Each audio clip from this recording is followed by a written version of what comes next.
Well, hello everybody. In today's video, I will show you how to create an empire just selling vegetables and fruit with this one interestingly broken mechanic. But we're going to be making a historical town, and we will finally answer the question, what is the meaning of life? That will be revealed to you throughout the course of this video. It's a spiritual journey we're going on. A spiritual journey of fruit and vegetables and a bald man. So strap yourself. Strap. All right, we're going with the divided map in Gopsburg. This place is cool. It's got a giant mountaintop for castles and such. Normal difficulty. What I'm going to show you are some new historical designs I've come up with and a groundbreaking strategy for wealth generation that requires nothing but growing vegetables and fruit to procure everything that you need for your city. And if I'm wrong, I will pay zero consequences because it's these guys. These guys have to pay if I'm wrong. So look at over here. We got wild animals rich, and we got rich stone. We got a big old rock up here, and we didn't get the zone I wanted. Son of a. All right, he's now the fruit king. His fruit is now red. One more time, I dragged the wrong guy. Gopsburg. Let's take this spot over here because it's big. Okay, now our journey begins once more. We have rich fish deposits. We have rich berries, beautiful. And we have big pointy rocks. All the things you need to be successful in life. So let's go over the new and improved burgage plot. It's beautiful. So what you're going to do is take, that's right, a corpse pit. But we're going to incorporate a new building into the corpse pit. I'm going to give us a little room on the side. So you're going to do 2 corpse pits like this.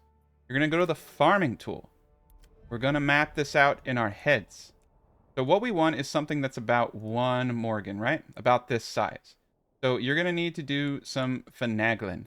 What I found is a pretty useful way to do this is to do the 4 corpse pits, but you need a little edge, okay?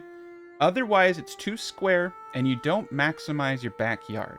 And maximizing your backyard is important for both farmers and street people. So what we're going to do here is put our hunting camps. And what this is going to do is give us that little bit of zazz we need, okay? Now make sure you're not rounding your corners. Make sure they are straight. If you don't, you're not going to get the plot points that you're looking for. You're going to come into my comment section. You're going to cry. You're not going to have the spiritual epiphany that has been promised in this video. It's going to be just a terrible experience. But it seems like a very simple design, and it is. But I tried so many different shapes, and that sounds really dumb. Yes, spending my after work hours with shapes has definitely been a valuable experience in life. Now look at this. Look at how little I am using. Now this happens just by using the addition of a smaller building. Had I used just 2 corpse pits, you're saying, well, why don't you just use corpse pits, right? It just doesn't work, okay? So what we get here is a really good area. Now, if you want to do 2 buildings to keep it historical, and I know a lot of you like that, you want to do it like this. What this is going to do is give you about half a Morgan. Now, half a Morgan is perfect for 2 families. What we're finding in the game with the new system of having to plow and replant and do everything now that they've changed the mechanics of how veggies work is about 0.25 of a Morgan per family. So at tier 3, you could feasibly do 1 Morgan of veggies. This is important distinction, veggies, and that's because you have to replow. Apples, I think it's about 1 family, and fruits, 1 family per 0.5 Morgan is appropriate. So for this is perfect for a tier 1 to tier 2 setup. They will be able to plow, plant, and harvest everything that is there, and the money will come, and we will be very happy. So we're going to place 2 buildings like such. And now that we have this mapped out, all we have to do to expand this is just make sure we're taking into consideration space and stuff. So it's really easy. You know the length, you just need to get the width. So we're going to build out these two magnificent, wonderful burgage plots, like such. And to make this cool, we're going to lip it with a little eye. Now, these were actually common in German towns, so this is an actual slightly historical thing that we're doing. And we need wood. We need lots of wood. So we're going to come over here and place a lumber camp. Logging camp, I should say. Okay, so we're going to also get up a magnificent hitching post.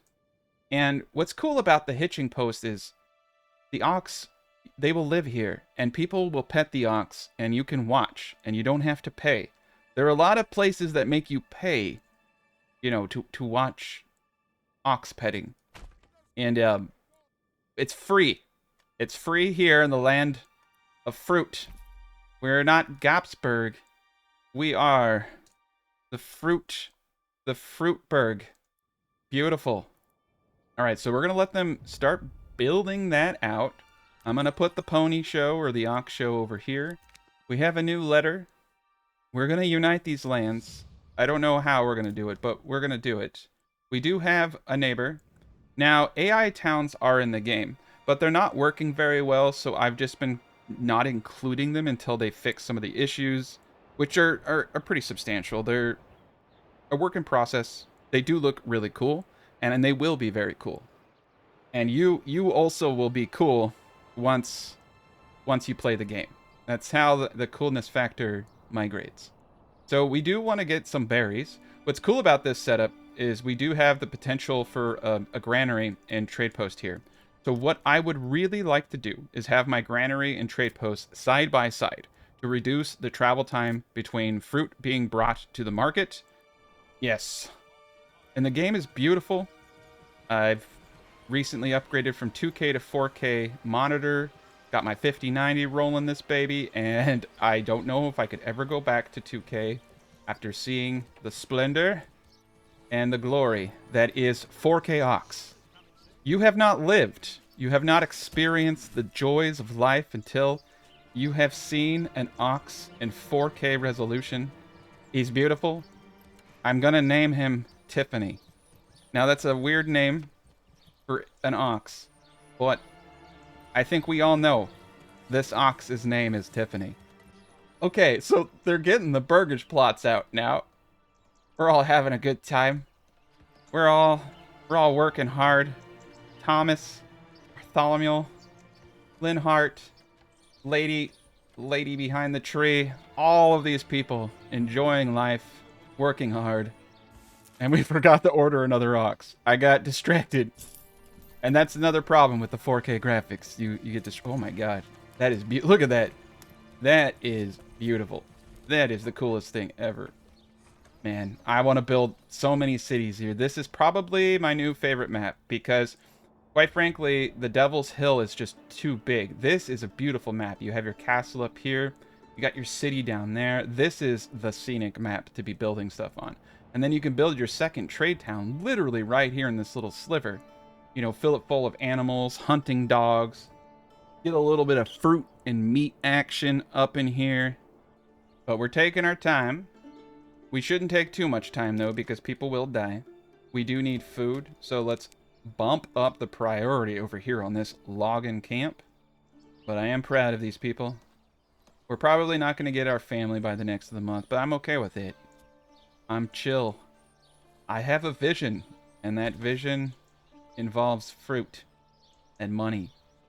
We will accomplish some things. Alright, they are going over to build the logging camp in our pristine forest, which we will destroy very shortly. Okay, here he comes with a beautiful log. Let's get 2 people in the logging camp. We need to get some food here soon. I'm going to pause the game real quick because what we want to do at this point is start planning out, as I said, where we're going to place certain important buildings. Trade post being one of them. So the trade post needs to be right about here along with some granary. So what I'm going to do is we're just going to eyeball this and loop this down into the eye like such. This is beautiful. So we'll be able to have a trade post and multiple granaries within this area. This will supply the backbone of the economy here. We're going to expand the living spaces of these burgage plots. And we're going to expand this. Now, I'm actually cool with the roads going down the middle here. I think this gives it a good logistics pattern. So we can continue this, but this is how easy it is now for us to expand. Now, we have a little bit of wonkiness here, and I don't know how that's going to impact things, but I think we'll be fine. It may actually lead to an improved design, right? That's pretty good. We still have some really good backyards from that. So, yeah, we'll just leave it like that. Let it go with the natural flow like that. We need a little bit more wood, so we're going to continue to gather those things. Objectively, I should get up the fishies, but we do not have enough for the fishies. So let's get a nice little windy road. Looks a little cool and organic. We have ourselves an industry area right here, potentially. And with these roads here too, what this allows us to do is behind the veggies, we can have large orchards, right? And the granary will have very quick access via these roads that go through. So this is actually a good design for what we're trying to achieve here. And this is looking pretty cool, actually. Pretty cool. We are running out of food, which is not cool. So what we need to do at this point, very quickly, get up our fishy man. He will be right here. And fish is an amazing source of food, especially when you have a rich node like we do. We're going to increase our construction priority to the highest order. We have plenty of wood. Now we do want to go to the advanced tab and set an unlimited work area and make sure that we do not destroy our berries, okay? We love our berries. Our berries are our friends, and so we need to do this. And I think we're going to get our firewood from over here. This is a good spot down here. We could also get the firewood from over here. A lot of good spots. This might actually make more sense. It might be closer to the industry zone if I put my storehouses here. This would make sense. This is a little bit further away. So maybe that's what we will do here. I really like this pond area. I like the fact that it's secluded so that, you know, you can fish in peace. We have judgmental ox. They like to leer. You can see it. You can see the judgment. Look at the judgment in that eye. Look at the judgment. Honestly, I think this ox is just kind of fed up with me in general. He's probably not judging. He's probably like, freaking place, man. I hate this place. They're going to take me to this secluded field and put me out of my misery. I don't know what the ox is thinking, but that's what I'd be thinking. If I were an ox named Albert. Oh, Lord. All right, fishing hut is up. Go to the advanced tab. I like to put this at 2/3 of my population so I don't have to think. So we're going to do something like 225, which is not 2/3, but it's close enough for me. And that should get us plenty of food. We're going to need to get ourselves up a market area. I don't see why we couldn't have the market actually in this eye, unless it isn't wide enough to populate the market stalls. Okay, it's plenty big. So this eye is a perfect place for the markets. I'm going to move the hitching post over to where we actually have our logging operations. And let's get a marketplace up in this zone. Yeah, that's 18 stalls. That's quite a bit. That's cool. We got ourselves a nice little lip here. I probably actually should have put down the houses before I did that, because you can see the roads are wide now. And when the roads are wide like that, it's a little difficult sometimes to do things. But let's get up some more burgage plots. We need to do that very, very soon. Get these two up. And we're going to need boards. We're going to need a lot of cool stuff. Oh, yeah. I just love this game. It's just so cool. Look at that. Beautiful oxes in the background. Chill vibes. What this game is all about. So I'm just so stoked we finally got this massive patch with all these maps and all these different things that we can build out. Okay, so we're also going to need, as I said, a woodcutter's lodge up here. We're going to want to get our first granary up. I'm going to place our first granary right here for the time being. We're going to want to get a storehouse up, which I'm going to place over here. Kind of middle ground to a lot of things. Slightly close to trade if trade becomes an issue. to make it a little weird right here. But yeah, I want them to be able to get to the trade post right here. So it's not that far of a distance, but it's also central to where all the activities are going to be. And, you know, we can do this any way we want. So there we go. We got the industry how we want it. We're going to move this hitching post over here as well.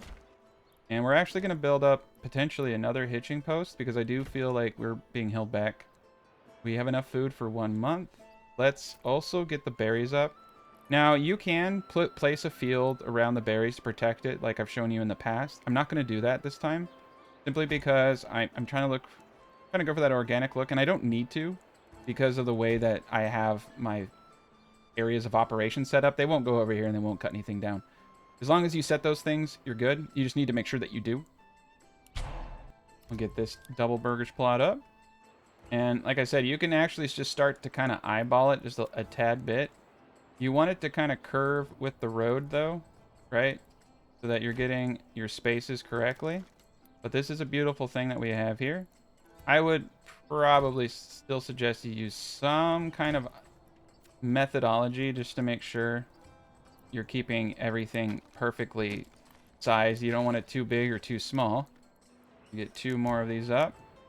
All right, that's good for veggies. We're gonna have 2 of each veggie so that we have enough for selling.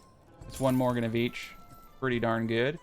We do have ourselves a woodcutter lodge, so we go to advance, and we're just gonna set this area over here like such, and now we're good. So we have 1 person in the woodcutter, we have 1 person in the fishing hut, potentially 1 person in the forager here soon. We have 1 family. We need to let them build these houses up, and once we attract more families, we can start to move forward. And I'm under 50% simply because I'm a jerk. All right, we just got ourselves our 6th family. Finally got enough plots up. Building out a few more. So this is the most important part of everything that we're doing here in Fruitburg, picking our origin. And this is actually quite amazing considering everything we have. We have crap agriculture. So it's called Of the Vachtland. And what it does is wild berries and mushroom deposits will double in capacity, but more importantly, it increases all minor trade export values by 50%. And we get a hunting hound for the hunting camp, which provides 1 small game every 7 days. Now think about that. A piggy, he's giving you 2 every like 2 months. So it's like 1 a month, the chance for an extra, right? So that's 4 freaking meat a month. It's good if you already have hunting camps. We don't have hunting camps, but I'm going to just make a hunting camp at some point just to try it out. And all of this together, so if you have, you know, wild berries and hunting camps and the minor trade, I mean, this one right here is probably like one of the best for making money. So Of the Vachtland has been unlocked. We are now going to be super rich. We're going to get ourselves some medieval yacht at this rate. But also, let's take just a moment to admire the beauty that is this little valley that we've created here. Yes, it is glorious. Glorious. Really is actually pretty cool. We'll keep building stuff out. Getting all these guys up. We just need to get all the buildings up. I'm going to get 1 family into the granary. And once we get the storehouse up, we'll get another family over into the storehouse. I did take a family out of the logging camp. We will need to import a couple of things. And I think we're going to spend the extra money we have on an additional ox because, quite honestly, we're using just an enormous amount of ox power right now. We have ourselves a brand new message. It's a love note. We're going to form a militia. It's a beautiful love note. We're going to put 1 family into the storehouse. We now have the capacity to get our spears up. We want to wait till we get 20. And then we're going to go hunt the banditos and try to get some money. We're going to need a little bit of cash in our pocket if we actually want to start building up. Now, we're well over what we need. Not well over at all. We're exactly where we need to be at 50%. I'm hoping to get a little bit more once I get the granary stall up over here. So, here we go. Get to work. Beautiful stall. And our approval rating should go up accordingly. We'll also start getting some firewood and other things that are going to help with our approval rating. So we should continue to bring in moolah. We still have a few houses that could definitely benefit. Let's take a gander. We have 6 plots in total constructed and only 4 occupied. So I will upgrade 1 burgage plot. The second objective that we have now is to get up a sawmill, and I like to keep it close to the storehouse. I just let them bring the logs via ox, and it's not too bad. Now we are seeing that the berries, because we did double the node, this is pretty crazy. If I were to get berries, we would have a higher approval bonus from multiple food sources. I'm just going to let them eat fish for a bit. We just don't have a lot of manpower right now. So it is unfortunate, but, you know, it's better than starving to death. They'll figure it out. And we're going to get a church up here pretty soon, too. Gotta get a little Jesus up in here. Thinking, I'm not sure where I'm going to put the Jesus. Maybe over here. Yeah. We gotta make them go on a journey. This isn't a bad spot. And they're picking up all the stuff that was on the ground. Hopefully they got the tools being some of the most valuable things. I'm actually a little freaked out because it took me a bit of time. So, carts are awesome because you can carry a lot more goods. And every warehouse, every storehouse and granary has cart access. Okay, we're going to continue to expand out these burgage plots. Looking forward to that next family. We're going to put the next family straight into... Actually, I'm just going to put them in them right now because I know we're going to get that family. And then that next family can come in and start building houses. But we need to get some berries. Beautiful day for berries. There we go. Got that family to help build things out. Yes, sir. You can see our road is getting thicker, getting bigger, getting beautiful. This is a really cool little valley area, though. It's going to look awesome when we get all the apples and everything up. So the main items that we're going to sell are probably going to be just carrots and apples and potentially cabbage, but I have to see how much cabbage sells for. Carrots sell for quite a bit. We're going to produce every vegetable and every fruit simply because, and I've explained this in my guides on my guide channel, the way that consumption works is it pulls everything equally. So if you basically, how many families do you have divided by how many foods you have is like each family consumes one and it's consumed evenly. If you have 10 different foods, they're going to consume one. They're going to consume one food of each of those 10 categories. So let's make it easy, right? We have 10 foods. We have 30 families. They're going to eat. It's just your family's 30 divided by how many food types you have, 10. So they're going to eat 3 from each category. So the more fruits, the more grains, the more vegetables I have, the less fish and the less meat they're going to eat. You're basically just increasing the denominator and you're decreasing how much they're eating of each category that way. So if you only had meat and apples, they would eat equal portions. But if you have meat, pears, apples, quinces, right? They're going to eat, per every one meat, they're eating 3 different fruits, basically. So it substantially reduces consumption of hard to get goods. So I know a lot of people are like, why do they add all these things? It's actually really cool. It's actually really, really, really cool and really smart because you don't have to produce like 800 apples anymore. We're going to because we're crazy and we want to make money, but apples and carrots are going to make most of our money. But you don't have to do that anymore, and it's really awesome. I'm honestly just really curious about these dogs, too. So, I mean, technically speaking, you can get up a hunting camp anywhere. So we're going to get a hunting camp up. We got ourselves another family.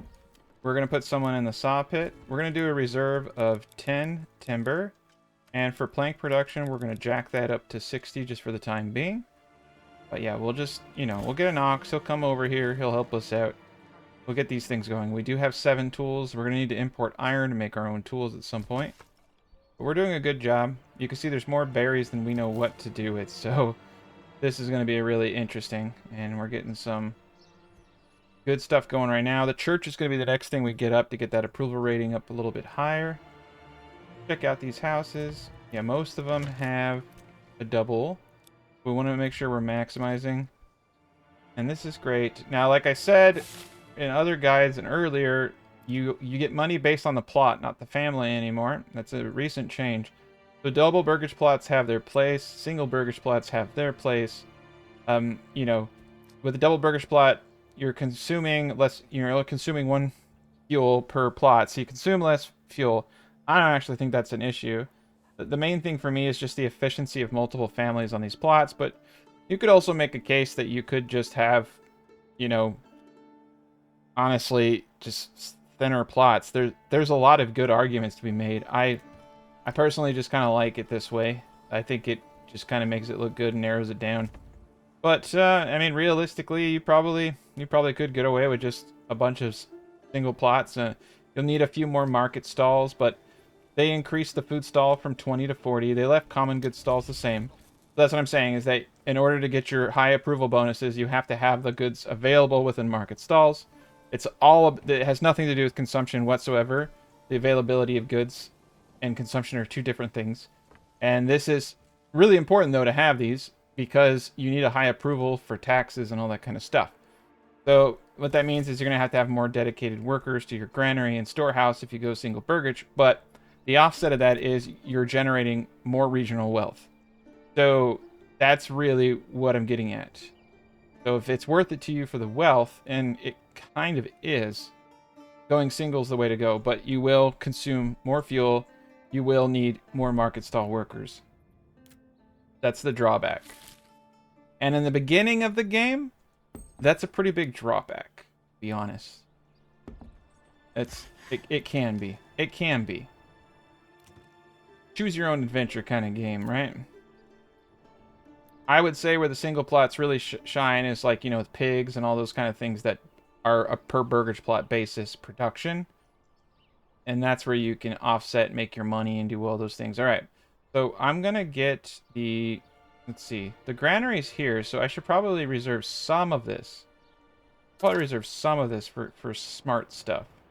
I'm actually thinking that the church... Church is gonna... I think we're gonna put the church next to the fishies. I'll put it back here. It's gonna be beautiful. I'll have it kind of going into the road system there. And we're gonna do a shrine here. Okay. Couple of shrines on the pathway, make it look cool. Actually do a shrine right here. I kind of like this little intersection area. It looks kind of neat. Some shrines there, but yeah, we got this going on. I really hope they add some more decorations at some point. But this is fine, you know. So we got the church going up. Just need 20 boards, need some stone. Now we're going to need stone here in a moment to upgrade things like our granary. We do have 20 soldiers now. So realistically, I should be out and about smashing these banditos over here. So we're going to go on a mighty quest to beat up these poor folk over here. We want to make sure that he is not running to his destination. Feels like he is running. Let's make sure that we recover and have no fatigue when we engage. I'm pretty certain I lost a few men in previous episodes because I just was not fully rested. We will send them over here. See, let's go into normal mode. Are they walking? Yeah, they're walking. Stay together. Stay together. Yeah, there we go. Yeah, this is pretty cool. Yeah, it's a good backdrop, this map. Very good backdrop. A lot of good scenic pictures here. Okay, so here we have to be careful. We're going to be in the woods. Not ideal. Our fatigue is not fully captured here. Get our effectiveness. So we want to get our fatigue level to 0. Get our effectiveness up. We'll go into a shield wall formation here. Let's let that fatigue get all the way down to 0. You see, we're soaking wet, -10, and we're surrounded by trees, -10, which really, really sucks. But you know, they're going to have those negatives too, so it's not all bad, right? Alright, our effectiveness is now completely awesome. So we are going to slowly advance so that we do not complete too much. We'll let them come to us. They're there. Oh, they're there. We got some angry banditos. Okay, they're coming right at us now. So we're gonna fight them in the tree lines here. Get into a shield wall formation. Oh, shield wall's not available in dense forest. That's okay. We'll just do stand our ground. This will help absorb charge damage. But yeah, that's one disadvantage to being in this very sad forest. But here they come. They're gallivanting over here. Alright, they have hit us with their full charge. We are now going to push forward. It is a glorious battle. Get the scenic in here. This is beautiful. This is probably one of my favorite shots. Oh yeah, get him. Got that club. Oh yeah, look at that. Now we lost nobody. Okay, so maybe it's the shield wall that was messing me up before. They took too much damage. Because I know stand your ground. That's actually kind of funny. This is how it used to work, and I've been trying to use the new shield wall, which I thought would be more effective, but could be a combination of, you know, having my effectiveness all the way up. But they have fatigue now, you can see from the fighting. So that's pretty cool. And we are going to take the monies, okay? I want to take the monies into the town, and we're going to start getting our veggies up. So let's charge these gents back to town.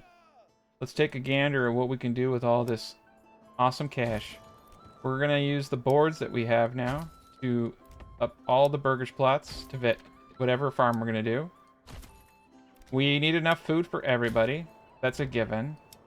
So I think for the time being, I'm going to do one each. So 2 plots will be veggies, 2 plots this, 2 plots that. And then any other plots we put up for vegetables are going to go straight into carrots for selling. But I definitely do want a good amount of food coming in. We have 117 iron. We have a very small amount of stone. And we do need to get a camp up to get this stone so that we can upgrade important things like our granary. And the church is actually fully up now, and it is by our beautiful little fish pond area. So this is looking really sleek. I very much enjoy the graphics and everything that they've done with this patch. I know that they did some kind of remodeling and visual upgrade. I think they increased the version on their engine for the game too, because I've noticed things just look crisper. And I know some people are having memory leak issues, but I'm sure they'll fix that soon. But it's all part of this new engine. This is just an amazing scenic game for that reason. We'll get our men back here. We will dismiss them, and we will get these gents back to work. Alright.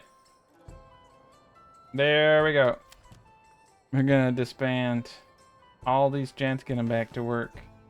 I'm gonna get one family into the stone gatherer. I'm gonna get one more family into the logging camp.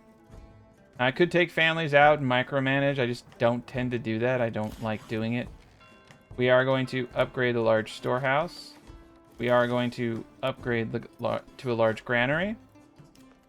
And there are a few good buildings that we need.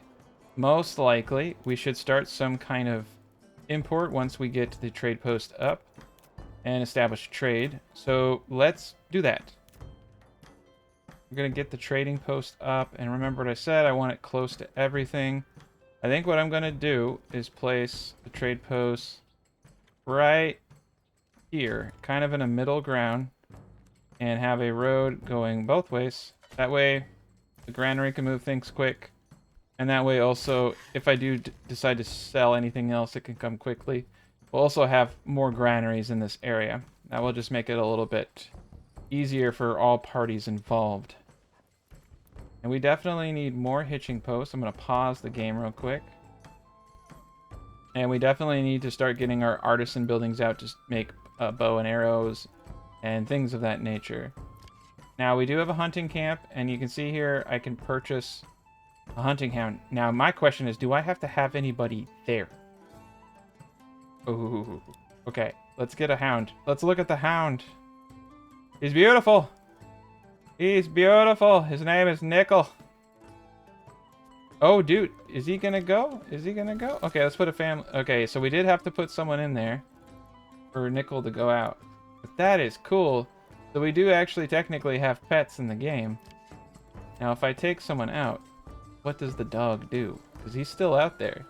I want to see if he will produce while nobody is actively in the building, because that would be phenomenal. Look at him go! Find me some food, dog. I want to eat the chewed up corpse of whatever rat you find. I don't know what the small game this thing is finding, but it's probably rats. We're probably eating rats. I think he's going back. I think it registered that nobody was in the hunting camp. We'll find out. I'll play around with it in the background, all right? We'll get this trade post up. A couple other things we need to do, like get a well. Oh, look at that. We got a perfect spot for a well right here. Yeah, it's wonderful. We got our large granary up. We're doing a good job. Don't have any tier 2 homes yet. All right, so first and foremost, carrots. All in on carrots. Second house, the cabbages. Cabbages for the second. And these things don't sell for much. The beetroots sell for bupkis. They have a low yield and they don't sell for much. But, like I said, we want variety so that it is decreasing the consumption of harder to get things like meats. Because you have, as you can see, meat, fish, animal produce. But as you go up in tier, these things start separating and you need them individually. So, yeah, we gotta be a little careful there. And we definitely need some fuel, and we definitely need some other things. Why do we not have... Okay, we do have fuel now. We'll have water access here momentarily. Watch them build all of that stuff out. Alright, look at that. We got ourselves a nice trading post. Now, typically what I would do is start selling coal. Coal is probably one of the easiest things in the world to get into. It sells for an absolute fortune, but I do want to kind of stay true to some of the things that I talked about, which is getting a veggie empire. Now, we do need to get some houses over here in the industrial area. So we're going to get 4 artisan areas. We're going to need clothing production at some point. Let's get those gents up. And I'm also thinking going to get a road from here to here to give a little bit better access. Yeah, the dog does not go out unless someone is here. And you can see that, I mean, we got it going on. I really want to see what this dog can do. I'm going to put someone in. The dog is going out now. I don't know if he's with this gent or if he's just following this person. Oh, it looks like he's with them. Summon the hunter, no game in range or hunting limit reached. Yeah, so him and this dog are just chilling now. He's not bringing in a lot of food, but I just find the whole situation a little amusing. So, I mean, I'm just going to let it happen. I'm going to let it happen. We can go to tier 2 now, and I actually think it's wise. Start generating that extra regional wealth. So that's great. They are going to start consuming a clothing that I'm not producing, but it's not going to impact our approval too much, so it's not really a big deal to have that negative. Large storehouse is going strong. Now, a couple other buildings that we need at this juncture is a bloomery, because we're going to order iron ore, and a smithy. And we do not have enough goods. Now we do have enough goods. We're going to put it right there. And I'm going to get another road like such, because I like roads. Like being able to move around very easily. So got ourselves a large storehouse here. But we should start importing from the trade as soon as possible. Let's order a horse. Let's throw a dude inside the trade post. Now, we don't have to buy routes quite yet, but we should. And we're going to sell anything we have over 70 carats. So you can see I have an export price of 5. So did they tweak it? 5 is good. So with that perk, we brought it from 4 to 5. But yeah, selling carrots at 5 is pretty good. That's pretty good. Beetroots, you can see, sell for 2 instead of 1. And realistically, we could sell everything because the export price goes down if you sell too much volume. So you can make an argument that 2 is actually not too bad. No pun intended. Quincy's sell for bupkis, but there are some good things like the apples that do sell for quite a bit. and cabbage, which also does sell for quite a bit. Now, I have to buy a route for these to be, you know, actually sold. I'm just going to get them set up currently because I can. Pears don't really sell, or do they sell for quite a bit? You know, like I said, we'll just start selling everything. We'll just mass produce fruit. We'll sell it for 2. We'll sell it for 5. The main point is that we're making lots of money. I don't know if we can... I don't know if everyone's going to have enough for booze and all that, but we're going to try.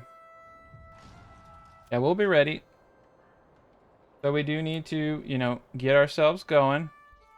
Get ourselves a bow maker. I want a few more houses over here, so I feel better about myself. We might sell some shields. I don't know yet. I usually don't do a whole fruit-based economy, but I do find it kind of amusing. All right. Get 2 more plots up there. And it does look like we brought in 2, 3 small game now. So we are getting small game here from this dog. And that's really cool, actually. It's a little bit of food. It's not worth the family.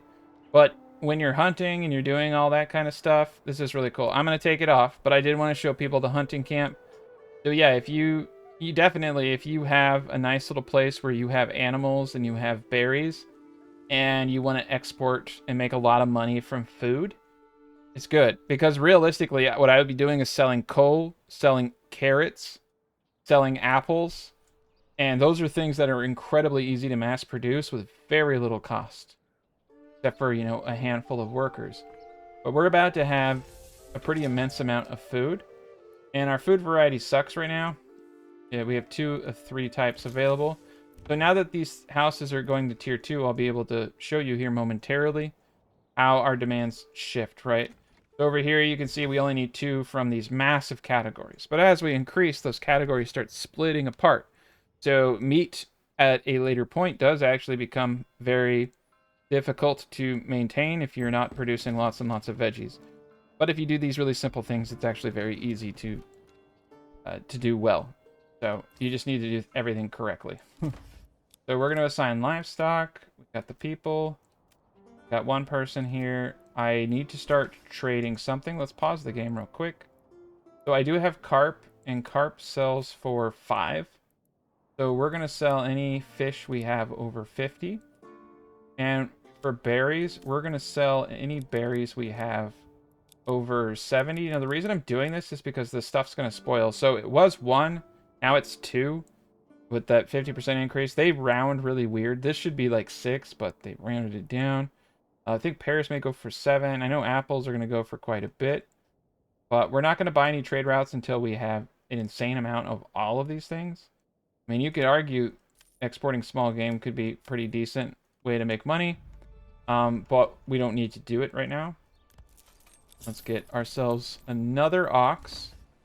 And the pantry over here is full. This is, again, why I typically build multiple forager huts for these scenarios. Like, we're probably going to need multiple families so that we can get the full amount of berries. And 800, I think we could probably potentially still get 800 berries, but I think they changed a lot of this stuff so that you can't just mass produce food in the same fashion that we were used to.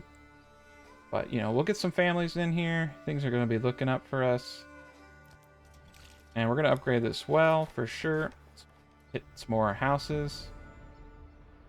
Okay, so yeah, you can see here, everything's split, but on a tier... Come on, build a house. Build a house, please. There we go. Okay, so now you can see animal produce and fruits. So this is like eggs and fruits. So you have to have one of these. So you need chicken eggs or you need fruits for these tier 2. Up here it's foraged goods, vegetables, grains. Easy peasy. Meat and fishes. Pretty easy. But now you can see if you have a low production of meat, that's why you want to produce more vegetables and fruits so that you're not consuming that meat and you can maintain your good approval bonuses. We got a lot of people coming in. We got a lot of people moving in. I think we're doing a good job. We're going to need 1 more granary worker to move the amount of food that's being produced. And also to help maintain these bonuses so we can upgrade our houses. I should have said that too. You also need to hit these bonuses so that you can upgrade to the next tier. Alright, we got ourselves another bandito camp. I think we're going to go off and take it. That way we can actually just hire mercenaries for the first raid. Let's get our gents out there. Same kind of situation. Don't have them run. Need them to not be fatigued. We'll have them wait up here in the valley, then come down in there, kick ass, make money, come back.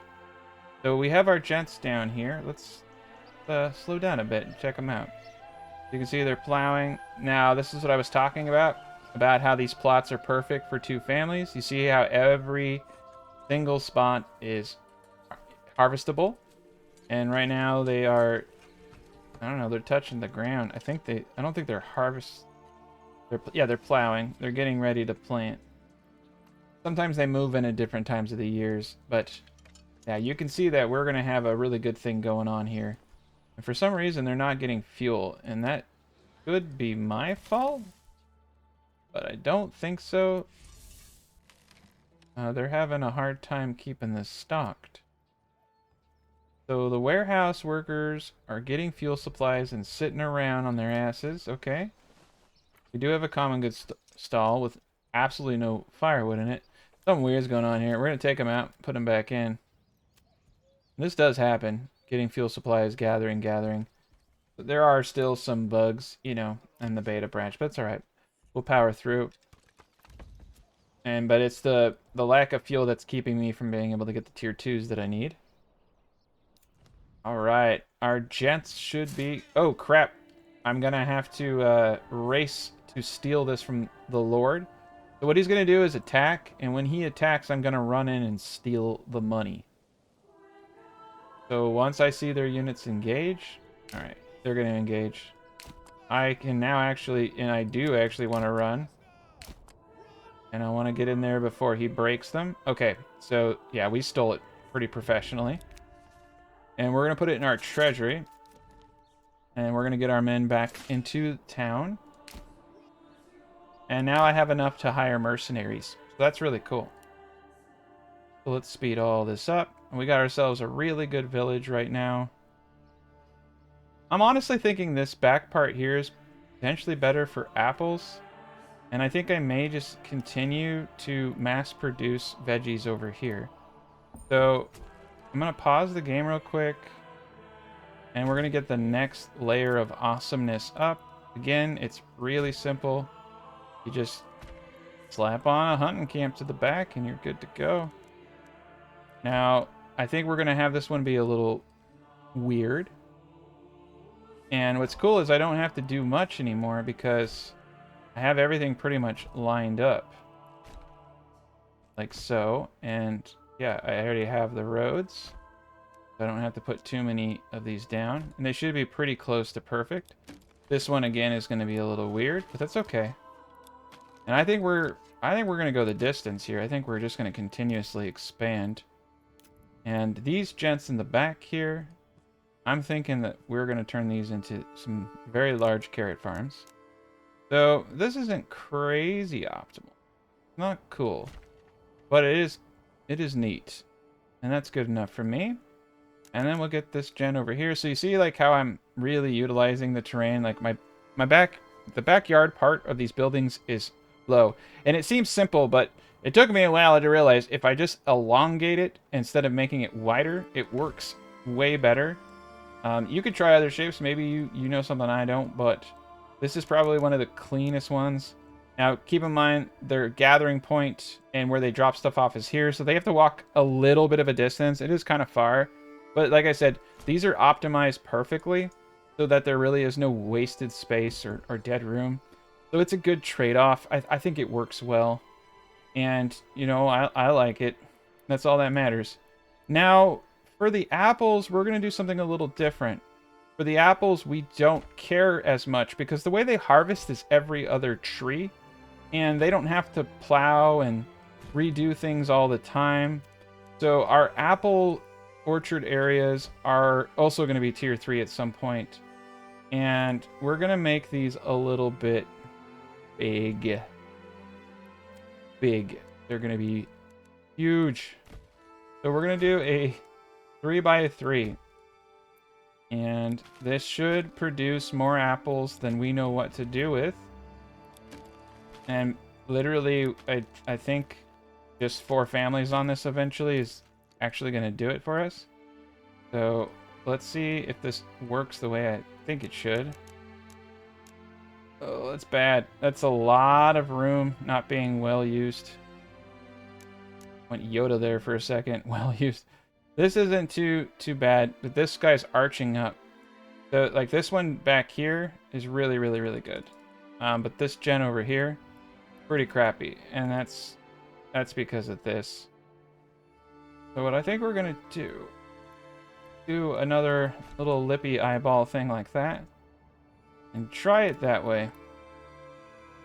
We're gonna need more wood, so let's make sure we got 2 families there. Get our gents back. They are back now, so we'll disband them. And we're gonna need, you know, a lot of these are gonna be veggies. I'm thinking, off the top of my head, I'm thinking potentially maybe I should just stick with the status quo for these designs. I'm gonna upgrade some of these gents to small stables. Yeah, this is looking good. I do like to kind of, you know, have variance. And I do also think that potentially an apple orchard over here would be pretty dope. Get rid of the stone area here. You don't always have to, you know, do everything you're told. And this is starting to look really naughty, actually. Maybe I need to think this over. But yeah, like right here, this is cool. And we can kind of take it from here. Now, if I want to do apples out here, that's fine. I kind of want to keep true to this area. Now, we do have berries up here, but this area right here, it does not care.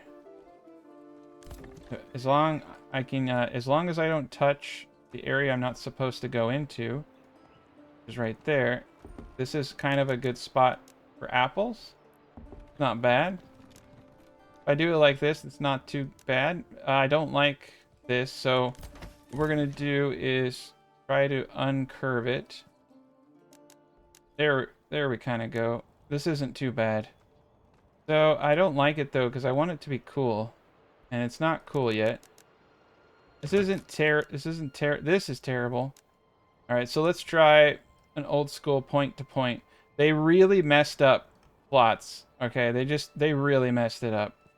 It's not as easy as it used to be.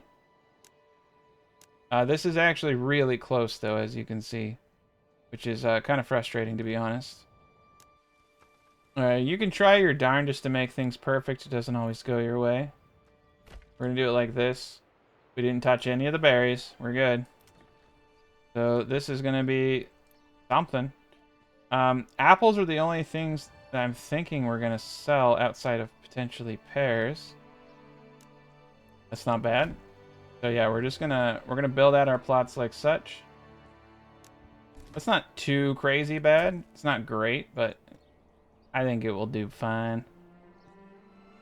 And then this guy actually is gonna be crazy good. We can make it long.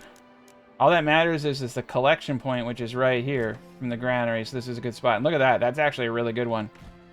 So yeah, we're gonna have those guys in the back. We're gonna cut out a big chunk of the forest. Still got our 270s. We're doing perfect. I'm going to keep this area over here clear. I think that this is actually fine what we have. So we're going to get these guys big. I think we'll probably do pears here. I think both of these are going to be apples. And I need one area for the quincies. And the quincies don't matter too much. So what I think I'm going to do is move this. And I think we're done growing food. I think we are going to have too much. So I'm actually going to face the farm plots this way. Ooh, that looks terrible. That looks awful. We'll make these a little bit longer. Ooh, good God. A little bit longer. We might break them into 2, because usually when you break it into 2, you actually get a little bit better. Okay, these are going to be the quincies.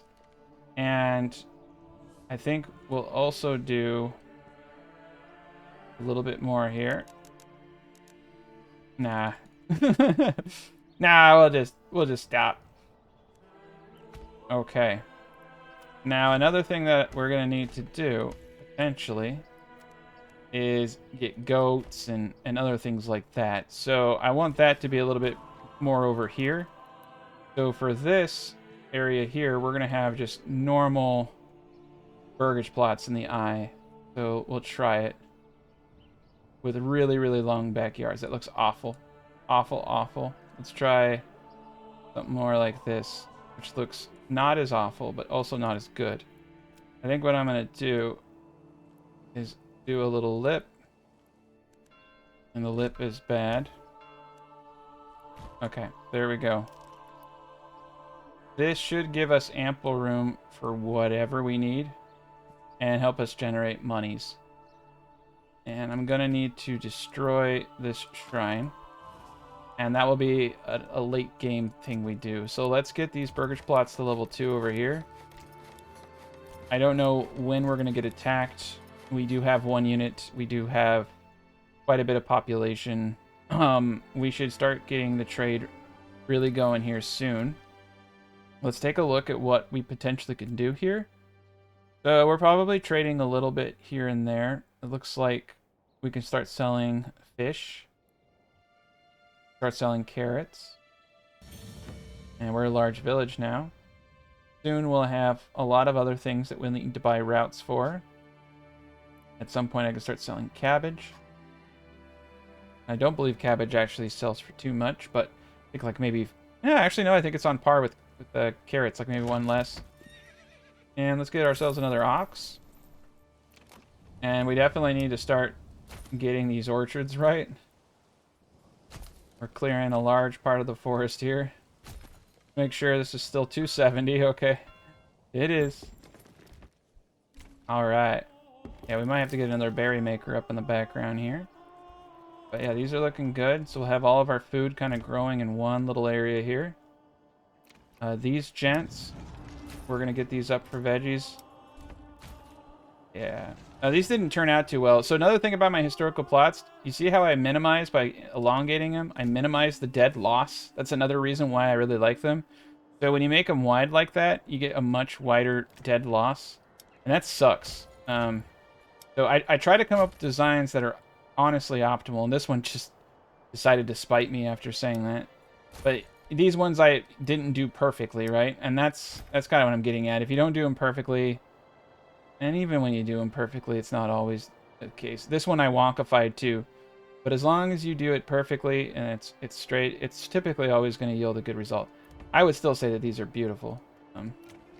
I'll fight anybody who says otherwise. We should probably definitely get... I don't even know if 5 dedicated apiaries is really worth it, to be honest. That's a lot of backyard extensions for a 10% yield. I mean, it's good. I may not, if I need it, I'll do it, but I may not even need it. So we have ourselves over here a boyer, and we could potentially, could get a joiner, don't need it yet. Could get a blacksmith, we don't have any tools. Okay, so that's a problem. So, yeah, we don't have a choice now.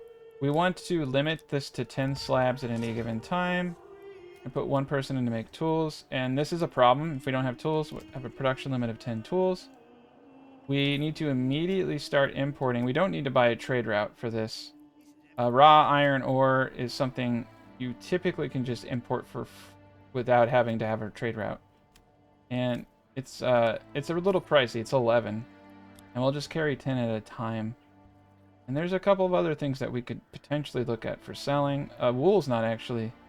Wool and hide sell for quite a bit. A lot of these things are actually quite lucrative. One of the most lucrative things in the game right now is small shields, but they're going to rework all of this trade stuff, so I'm just trying to have some fun with it while I can. And remember, it increases all minor trade route monies, right? So we can export firewood, and I have, what, 14 months? Let's say everything over 150 for 2. Isn't that crazy? Let's put more families in here. Alright, so I'm going to put 3 families into the granary. I have more people moving food. I'm going to put 2 people into the storehouse. We got all of these gents going. We're doing really well on all fronts there. Our fish are doing beautifully. So I think we're going to get 2 families in here. We got the church up. We got pretty much everything we need to be very successful. Now, for these gents back here, it's going to be really expensive. 118 for all these. So quincies are cheap, but we're just going to consume them. And I have 2 burgage plots just to produce that. But we're most likely going to sell apples and pears. Primarily apples. So these 2 plots are going apples, and this is all over here going pears. We'll have a little bit of pears to sell. And I think we need to definitely bump out the expansion on all of these. We got 2 houses there already. So yeah, we're doing great. There's going to just be an enormous amount of people here. And we need to watch this boyer and get it rolling. Alright, the boyer is now up. We're going to start producing war bows. And I'm going to cap it at 30. We're going to get ourselves up our first archer militia. Yeah, so a lot of our buildings are requiring maintenance, and this is a bad place for us to be. That's alright. We're selling. We're making money. Selling firewood and carrots. Unfortunately, I just need to kind of get the economy going. And so we're making a lot of money. And these are going to be apples, as I was talking about. And this is going to take us a bit to get all of these up. They're rather expensive. Look at this. Beautiful. And all these gents in the back are going to be carrots. At a minimum, I can start getting some of these expansions up. I should probably actually do the carrot stuff last. I really need to get all of these apples and things going as fast as possible. Guess we could get the quincies going here. That's good. Get the quincies going. Get some fruits coming in. Alright, we did get a slab. We do have a bloomery. This is beautiful. We're starting to produce a ton of tools now. As long as we have these production limits, we should be fine, but we're going to need to import pretty much everything. And that is going to require a pretty robust economy. Apples away. Okay, yeah, the apples take forever to grow. This is a beautiful plot. Really big, but you can go big with your fruits. You don't have to worry as much. They're not as high maintenance. We're going to continue to upgrade our burgage plots for passive wealth generation. It's, you know, also just looks nice, right? Oh, man. Game is always so breathtaking. This is such a cool view. Let's go into first-person mode for a second. Just take in everything that we're seeing around us. It is so crisp.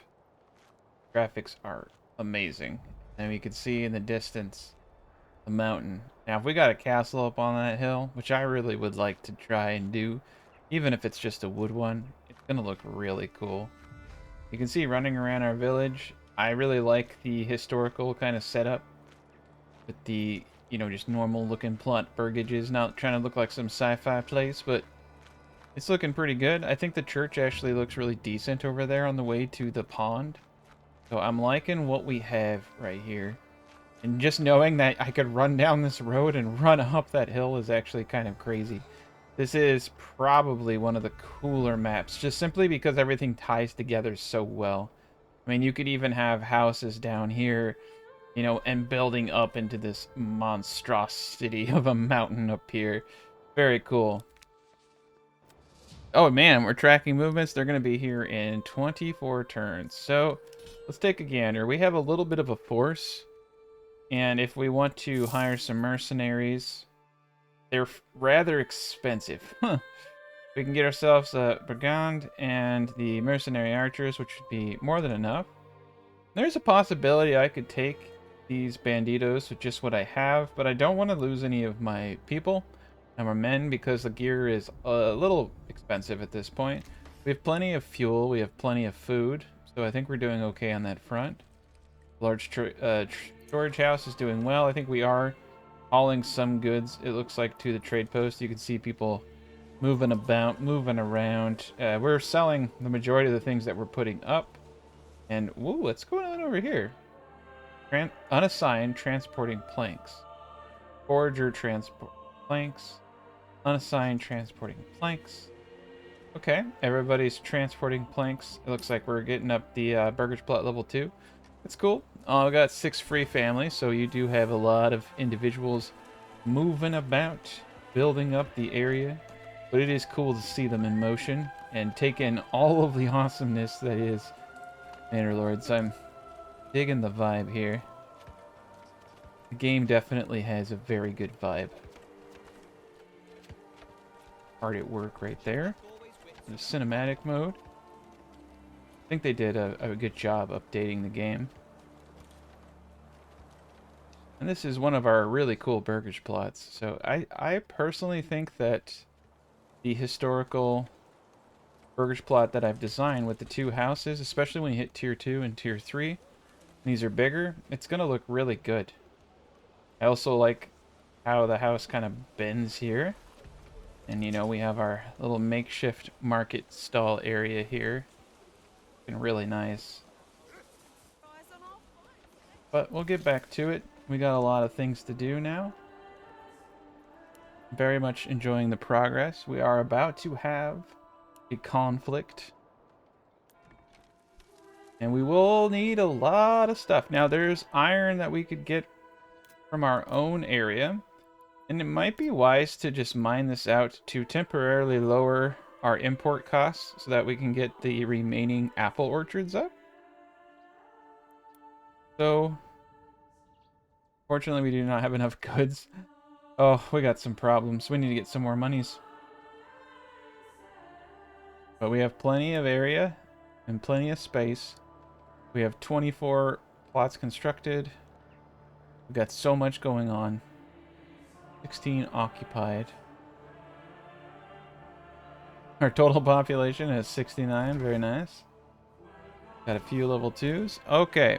So in 11 days, we are going to get attacked. So we are going to hire the cheapest group that we can.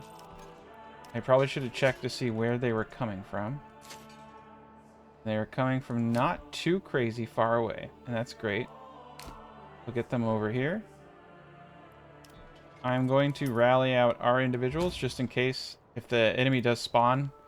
I have no idea what direction it's going to come from, and I want to be prepared for it. We have ourselves a great battle location here. We'll get him in shield wall formation. Let's make sure that the shield wall is 2 individuals thick. Get our archers going. And we'll use the archers as a shield. And their men as a shield. Like my guys are facing backwards, which is kind of tripping me out. Alright, and so the army is coming from way up top.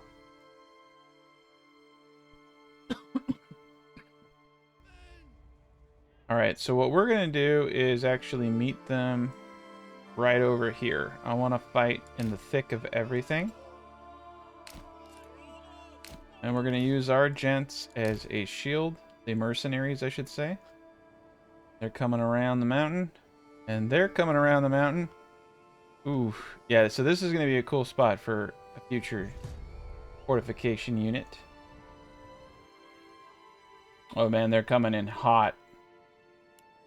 They are coming in hot. Now these guys, they're just walking. They're just strutting through town right now. Actually looks kind of cool to see all these mercenary guys come in. I really actually like this town layout. It's really cool. Oh, it's open. It's happening. It's got a lot going on.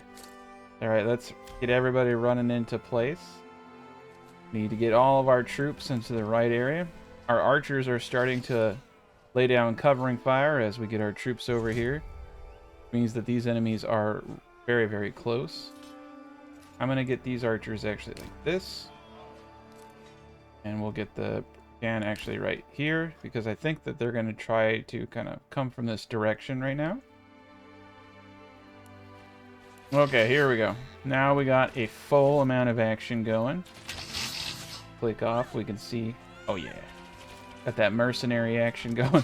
They're just firing indiscriminately into my own people, which is kind of actually scary. Let's charge out. Oh yes. There we go. Yeah, this is why mercenaries are good. It's good to have a little bit of cash in your pocket. But we'll shoot them all up with arrows. I don't care if I hit my own men. They're not really mine. I do care if I accidentally shoot my own people, which you can do. You can very easily shoot them. There we go. One down. Get the other one. And I think we're going to charge in with our spearmen. We have all of our archers peppering them. Oh, yes. Very, very good. Okay. Everybody is downed. And we're ready to get back to work. There's a lot of gents that need to get to it. Now we have some bodies. We could bury them. I'm just going to let the earth take them. Like it takes about a year. Otherwise, it just takes forever to bury that many bodies. So kind of just let them do their thing now. But we got the bloomery going. We got some good stuff coming in. We got our boyer. We do have what we need now to get a blacksmith. So we're going to get a blacksmith's workshop up. And we're going to switch to crossbows and iron parts. So we're going to start making some crossbow units here in a second. Get this blacksmith shop up. Alright, look at that. And what's kind of cool now is you can see in the backyards, whatever they are, like the boyer, they have like their shop. And it's really cool. Like the blacksmith, you know, he actually has anvils. And if you watch long enough, you'll actually see them in there working. So it's really cool. It's very neat. And so what we're going to do is get iron part production up. We're going to do this at 10. I don't want to produce too much because, you know, it is very expensive for us to import the iron. I may have to produce my own barley. I'm trying really hard not to have to do that stuff. And I already screwed up because if you do produce your own barley, you want to make sure you're utilizing the best places you have. You need at least a yellow area to get any kind of meaningful yield. And we can see that it's very unlikely we could get any kind of meaningful yield. We'll have to primarily import almost everything. This area over here would be the only place. That's okay. I think we can get a rockin' economy going here in no time. Now let's go through and check out what we got going on. We have a lot of tier 1s, so let's start getting everything to tier 2 that possible. Start generating more and more passive wealth to help the purchasing of all these things. So we have apples, now we just need to get pears. Like I said, it's rather expensive, but when all this comes in, all these apples come in, we're going to have this granary right here just making us a fortune. So, and over here we can definitely get the quincies. We're a little broke right now, though, I will say. We're a little broke. And I blame everyone but myself. Nah, what we do at this point is probably get the iron up. Get the iron, and let's start getting the clay as well, once we can. But just this little bit of iron here should hold us over for some time. Now, we do have 2 people in the fishing hut. And that doesn't... I'm wondering if they're hitting a bottleneck where the fisher's getting full. Let's get one more fisher. And with that in mind, let's also get one more berry. It doesn't have to be off the road. They'll walk over and through everything. Still got our 270 max berries. And as you can see, all the berry bushes are right here. You should have 8. So 1, 2, 3, 4, 5, 6, 7, 8. So we're in good shape.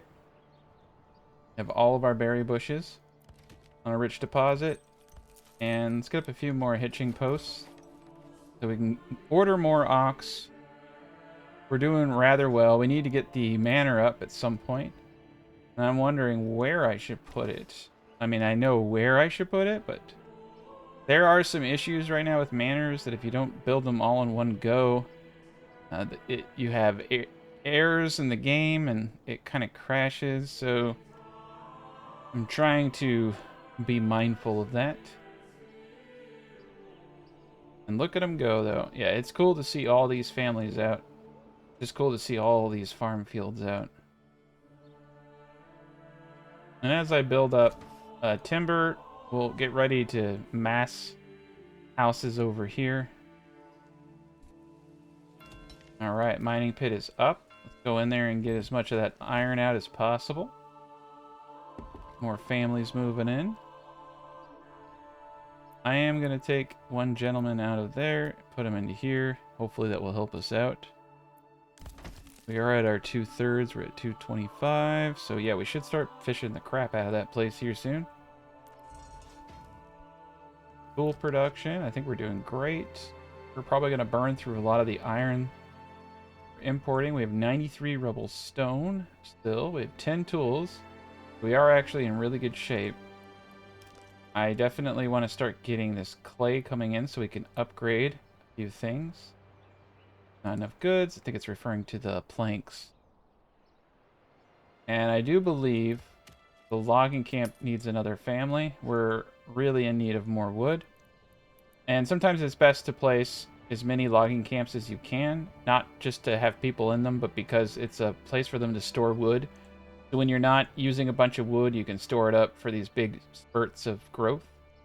So let's get one more logging camp up over here, so when we do have a moment of pause, we're at least getting a big reserve of wood stored. Yeah, they got really good pathing in here. I feel like we're going to get a lot of productivity out of this. You can see the food is just flowing in. We got carrots and a lot of cabbage. Let's go to the trade post here. Let's go to trade. I think I am actually going to now start purchasing trade routes. And yeah, cabbage and all that. I think we should start investing. Okay, so there was a bandit camp sighted. The Lord is moving in on it. It's all the way over here. We really need the money, so I am gonna try to steal this so that I can fund a few more apple orchards and potentially buy some trade routes. We have a lot of free families right now. Let's just take a gander. Food variety is kind of hurting us, and where it's hurting us is fruits and animal produce. That's like chicken, eggs, and such. But we got some stuff going on. And once the quinces come in, that will give us some early fruit right there. That is an enormous amount of apple trees, and it's going to look really good. We'll just wait for the Bandit Lord to come. Not the Bandit Lord, the Lord itself to come, take on the bandits, and then we'll steal it. Alright, here comes the Lord, so we're going to prep ourselves. Definitely want to get out of shield wall. I can't believe I walked the whole way like that. Alright, here he comes. We need to keep pace so because they can clean through this enemy real quick. Alright, yeah, there are bandits there. Sometimes in the old version, the bandits would just be completely gone. Okay, he's running right into them. Ah, crap, he's running right at me. Alright, so sometimes they'll run right at you. And you just have to bring them into the Lord there and then swing around like that. Okay, so this is going to the town. We really needed that money. I'm running these gents back. And I'm really happy about the money we got. Let's put it into our burgage plots immediately because I will spend it on other stuff. Alright, pears. And we already don't have enough. This one's 205. It's a big investment because of how big the plot is, but it's well worth it. Alright, and we'll do some carrots. And we have just enough. Just enough for a new route. I'm gonna put this into cabbage. So cabbages will sell at 4. So I think we'll grow cabbage and carrots for sale. Simply because if we sell too many carrots, it's gonna lower the price. So it is kind of good to, you know, differentiate. I don't think beetroots is gonna be something I sell unless it really starts stacking up. Just not worth another item that they have to stock. Carp is selling pretty well. Berries, I think, is selling pretty well. A lot of this stuff will start buying more and more trade routes. So I think we got a good thing going on here. I'm actually going to put 4 families in the trade post. I think that's important now that we have a lot of people. I think the granary is doing a good job, but I'm going to put 1 more family in just because there's so much food that needs to be moved. And it never hurts. I may even put up a granary that doesn't have any market stalls and just focuses on those things. And right now is the fish mating season. So we probably need a couple more families in the fisher. And we most likely need to get, because it is berry growing season, I think. Or no, we missed it. Let's just get 2 families in the berries. That will help out. And those are items that we can start selling. Let's see. Our fuel kind of sucks. And so what we could do is get another family into the woodcutter, but that's actually kind of silly. And I don't know if they're going to change this, right?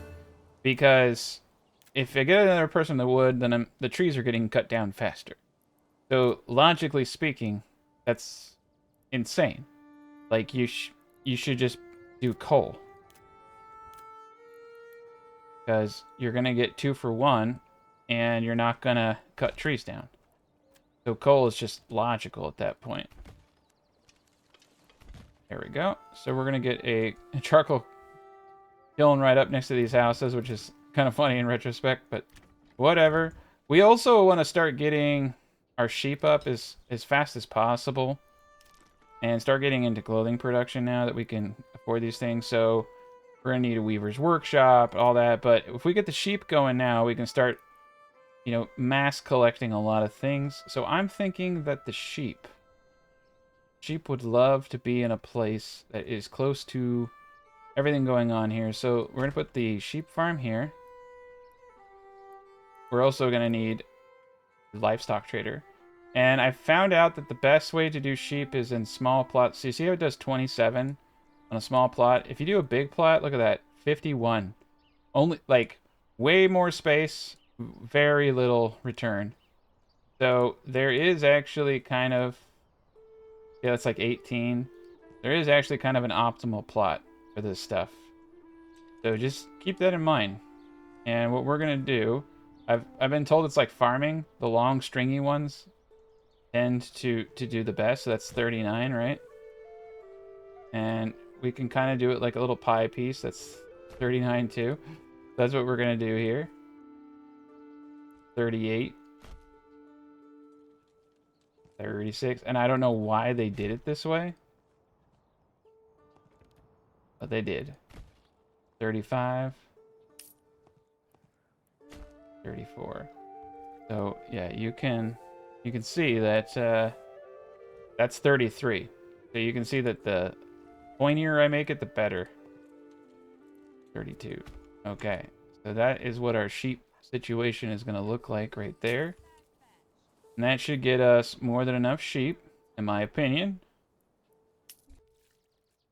We'll have weavers and other things in this area. And yeah, we're going to get a livestock trader up.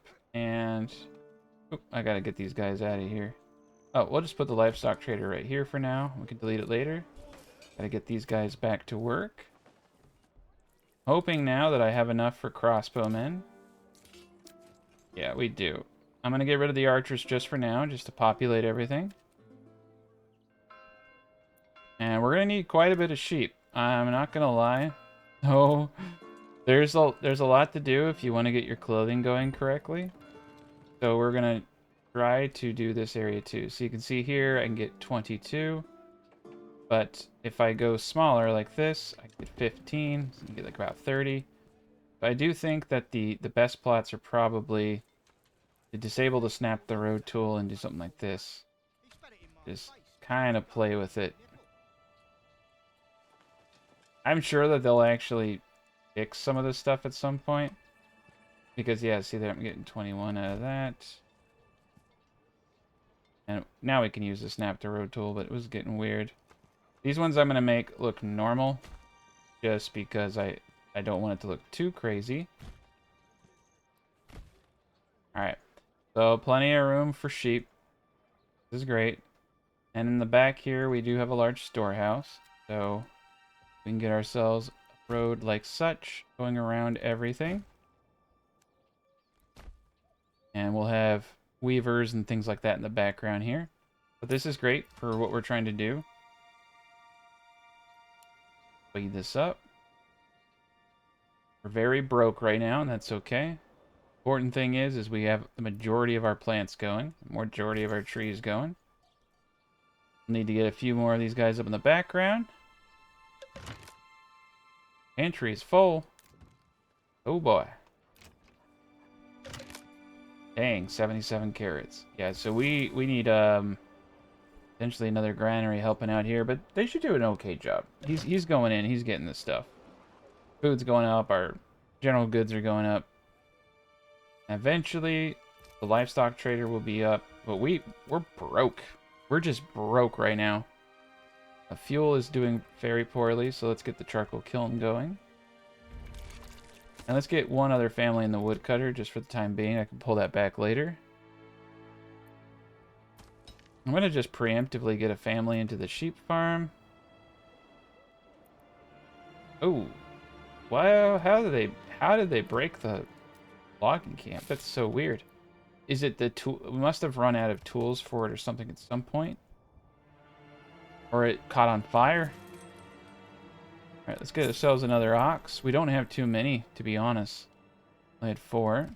Yeah, we'll get the families up in here. Let's make sure that we set the work area on this, because this is the new one. Okay. We deforested quite a bit. Probably a wise idea to get a forester up over here, too. Not enough goods. Of course we don't.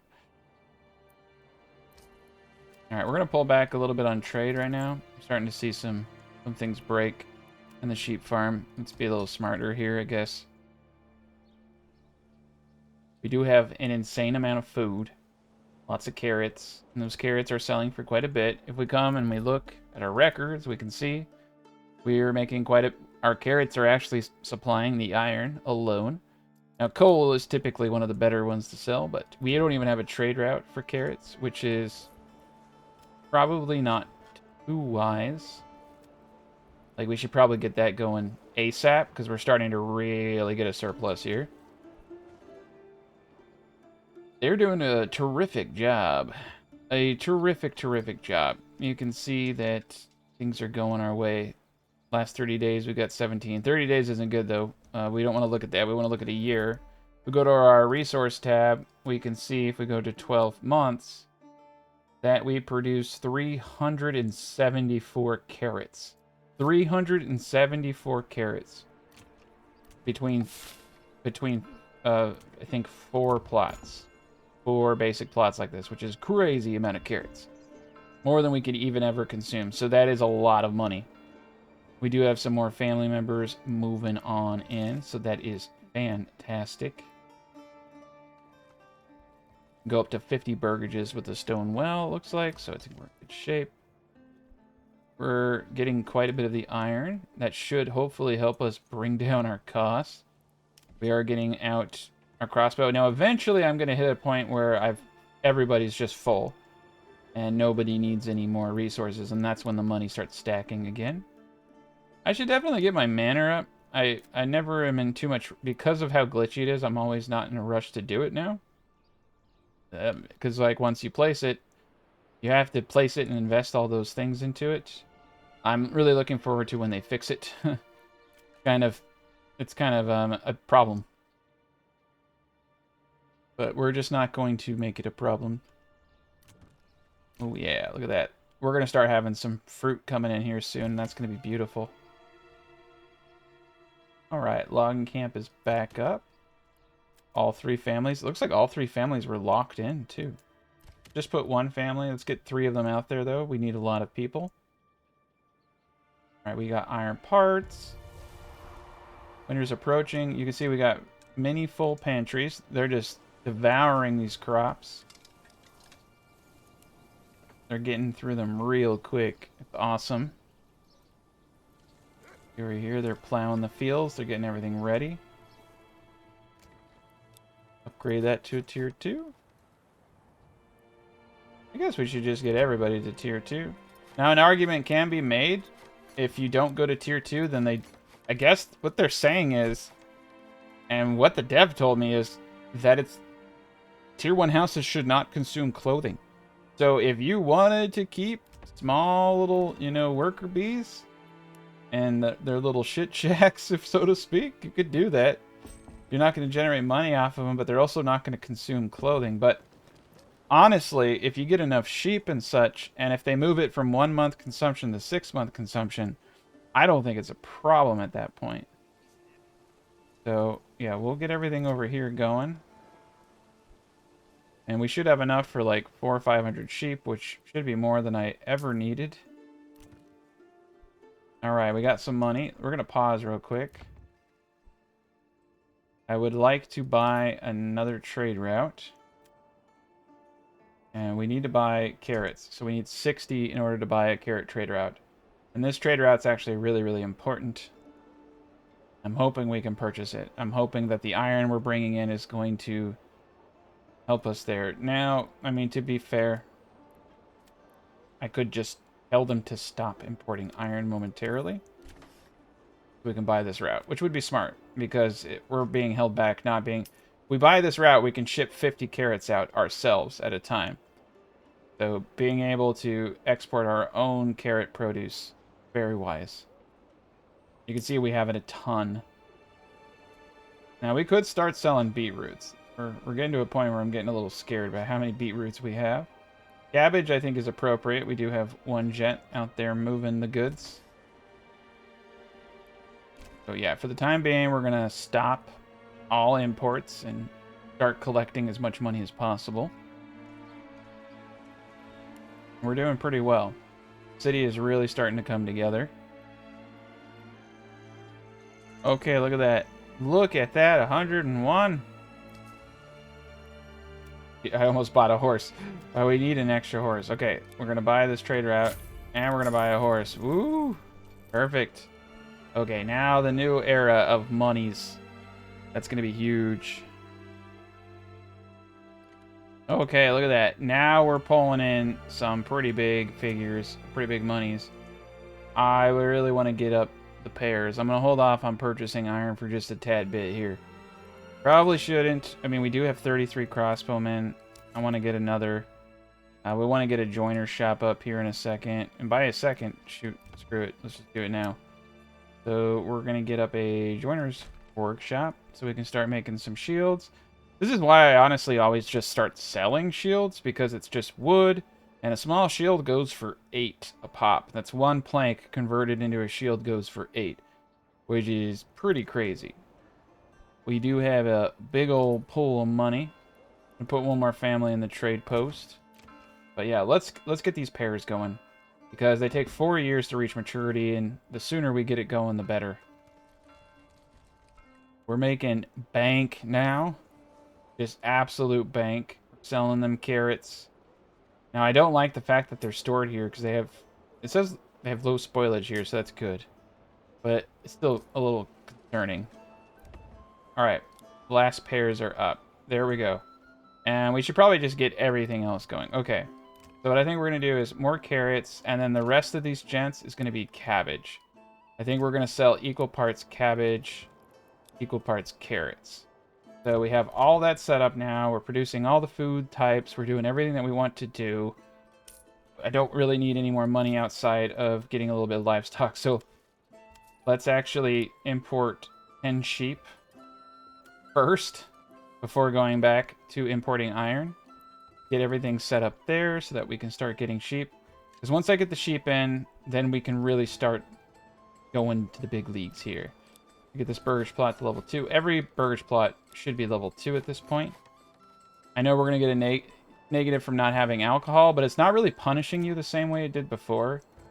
So we're just not getting, you know, the benefit, but we have all these other things. Now, church access. To get to tier 2 church, we need quite a bit.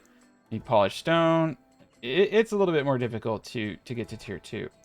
Now, we should have out here a mine. We should start bringing in the clay. That's free for us. And we're still going ham on that iron, which is not surprising because iron is incredibly, incredibly slow. It may even just be a complete waste of time until they patch the game. That's a bug. Don't worry about it. They are going to patch it. That's confirmed, so it's unfortunate, but you know, that's just the way the cookie crumbles. A good cookie, though. And our food situation is doing rather well. We have plenty of fishes. We just need fruits at this point. Alright, the joiner is here. So we are going to craft 10 large shields. We don't need too many. Just enough for our spearmen. Our blacksmith is going to switch to making spears from iron slabs. And that makes 2 spears. Wow. I did not know that. I gotta see how much spears go for. Because if you look at that, I didn't know it produced 2 spears. 1 iron slab, 1 plank. That might be the moneymaker right there, man. That's another one. There's a lot of good ways. There, we just made 201. Let's get ourselves another horse. So you can see we're really starting to rack up some cash. So we're gonna buy pretty much for everything. Pears, apples for sure. We already have one for cabbage. I'm gonna just preemptively buy the one for apples. And I'm gonna preemptively buy the one for pears. I just want to have them there and ready to go. Beetroots, I'm not probably going to sell. Berries, I don't think we're ever going to have meaningful enough to warrant massive amounts of trade. Everybody else is doing great. That's right, we were selling firewood at one point. So we're going to stop selling firewood, even though it's very, very lucrative. And I'm going to pull back one woodcutter. We're going to continue to make charcoal. I think we're doing great. I'm going to get a third person into the storehouse. I think we're going to need it. We already have some wool in the storehouse, which is crazy. One wool. So there they go. We got ourselves some sheep. So you don't have to get the perk point to have sheep breed anymore. They'll just start breeding. So the sooner you can get those sheep, the better. Yeah, and both of our pantries are getting full here. So that's why you have 2 forager huts. It's not anything special outside of just having extra pantry space, because the granary workers can only do so much.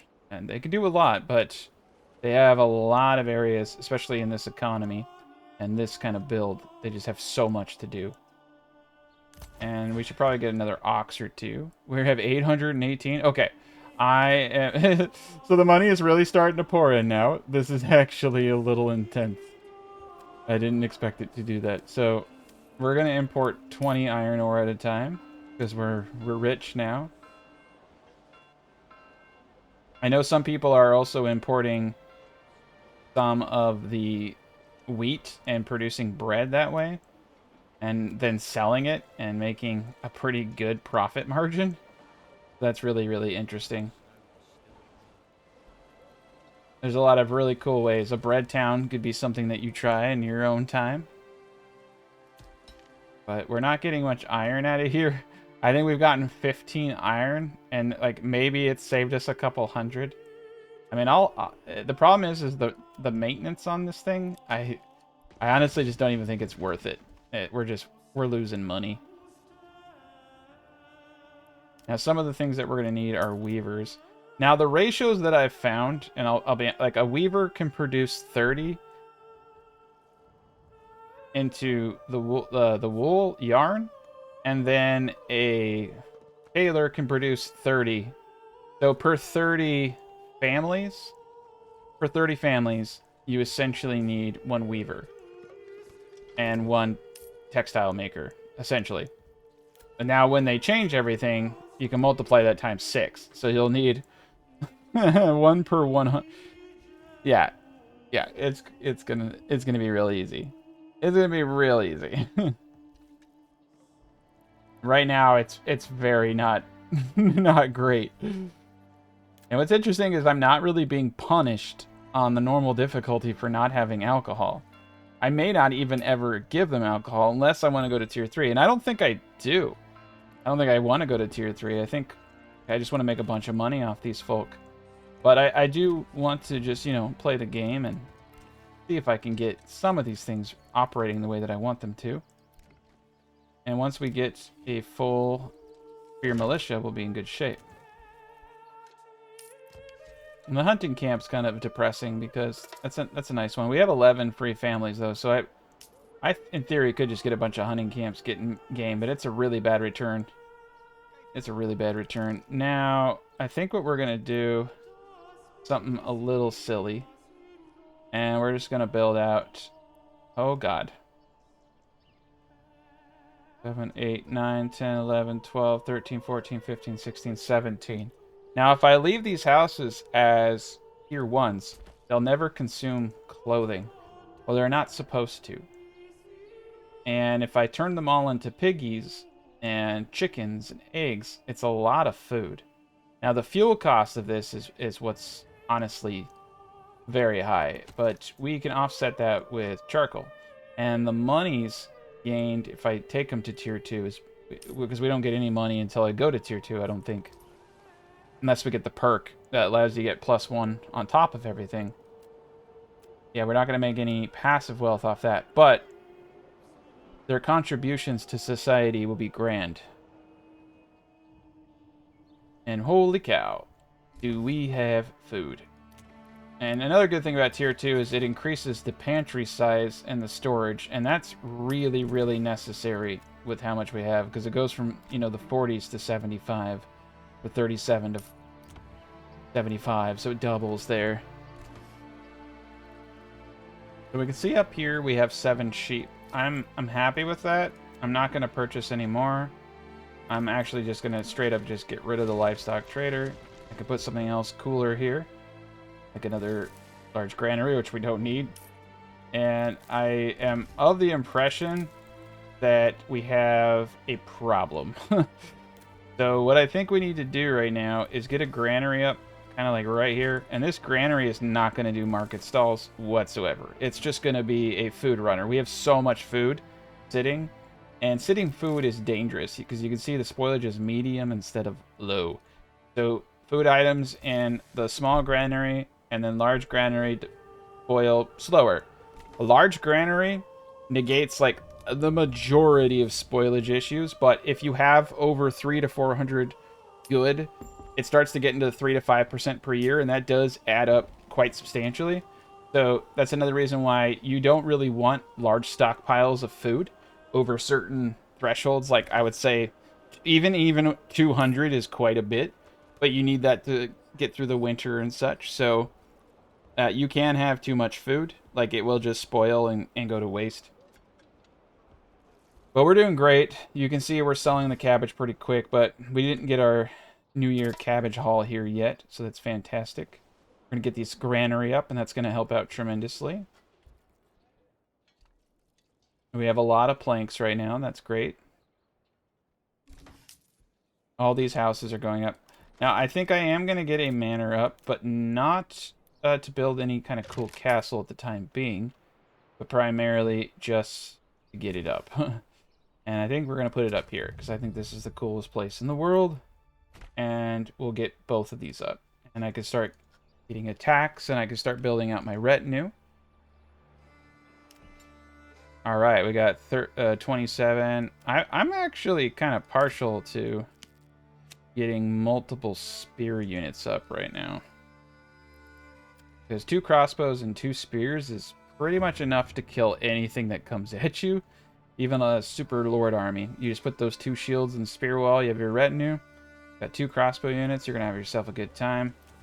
Now the apple should start coming in here pretty darn fast. We're getting close to getting some of this stuff going, so that's great. We're going to need quite a bit of clothing if we do want to get to Tier 3, and a part of me does. Part of me thinks Tier 3 is a little cool. I do like the changes that they've made in this game. They've done quite a bit. Get a cooler view of this place. This is probably my favorite view. It's really awesome looking. Got the hill up there. Very good. Alright, look at them bears coming in. Yeah, we got more food than we know what to do with. Okay, so this granary is up. So we're going to turn off allow market stall setup. I'm going to slap in 3 families, upgrade this, and so they're just going to start hauling food now. And I think that will help with some of the bottlenecks we're seeing. We're also going to see that the sheep start really breeding. So we had 7 sheep, now we have 3 lambs from those 7 sheep. And those lambs will grow into sheep here pretty soon. And eventually we'll just have more wool than we know what to do with, and we'll just be able to do so many good things.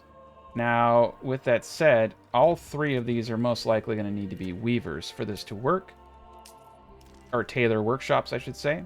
And we're going to need 3 weavers to make it work now. And when they patch this, you'll probably just need 1, okay?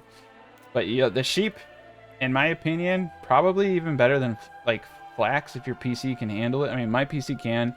Some people have issues like with 400 sheep, but the thing is you only need 1 worker, really, to look after that many sheep versus the farming it takes to get the equivalency in flax. So wool is kind of a no-brainer as the better method, in my opinion, to getting clothing.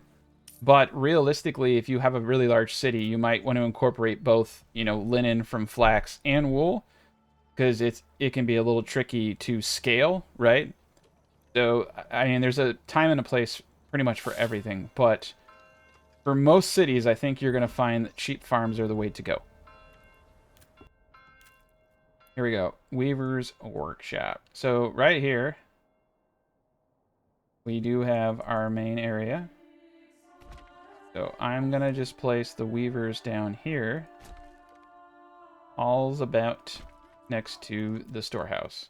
And so far, I'm not really seeing... Oh, crap. Not really seeing a need to have multiple storehouses quite yet, but that might change here momentarily. There we go. Okay. We get 3 weavers right outside the large storehouse.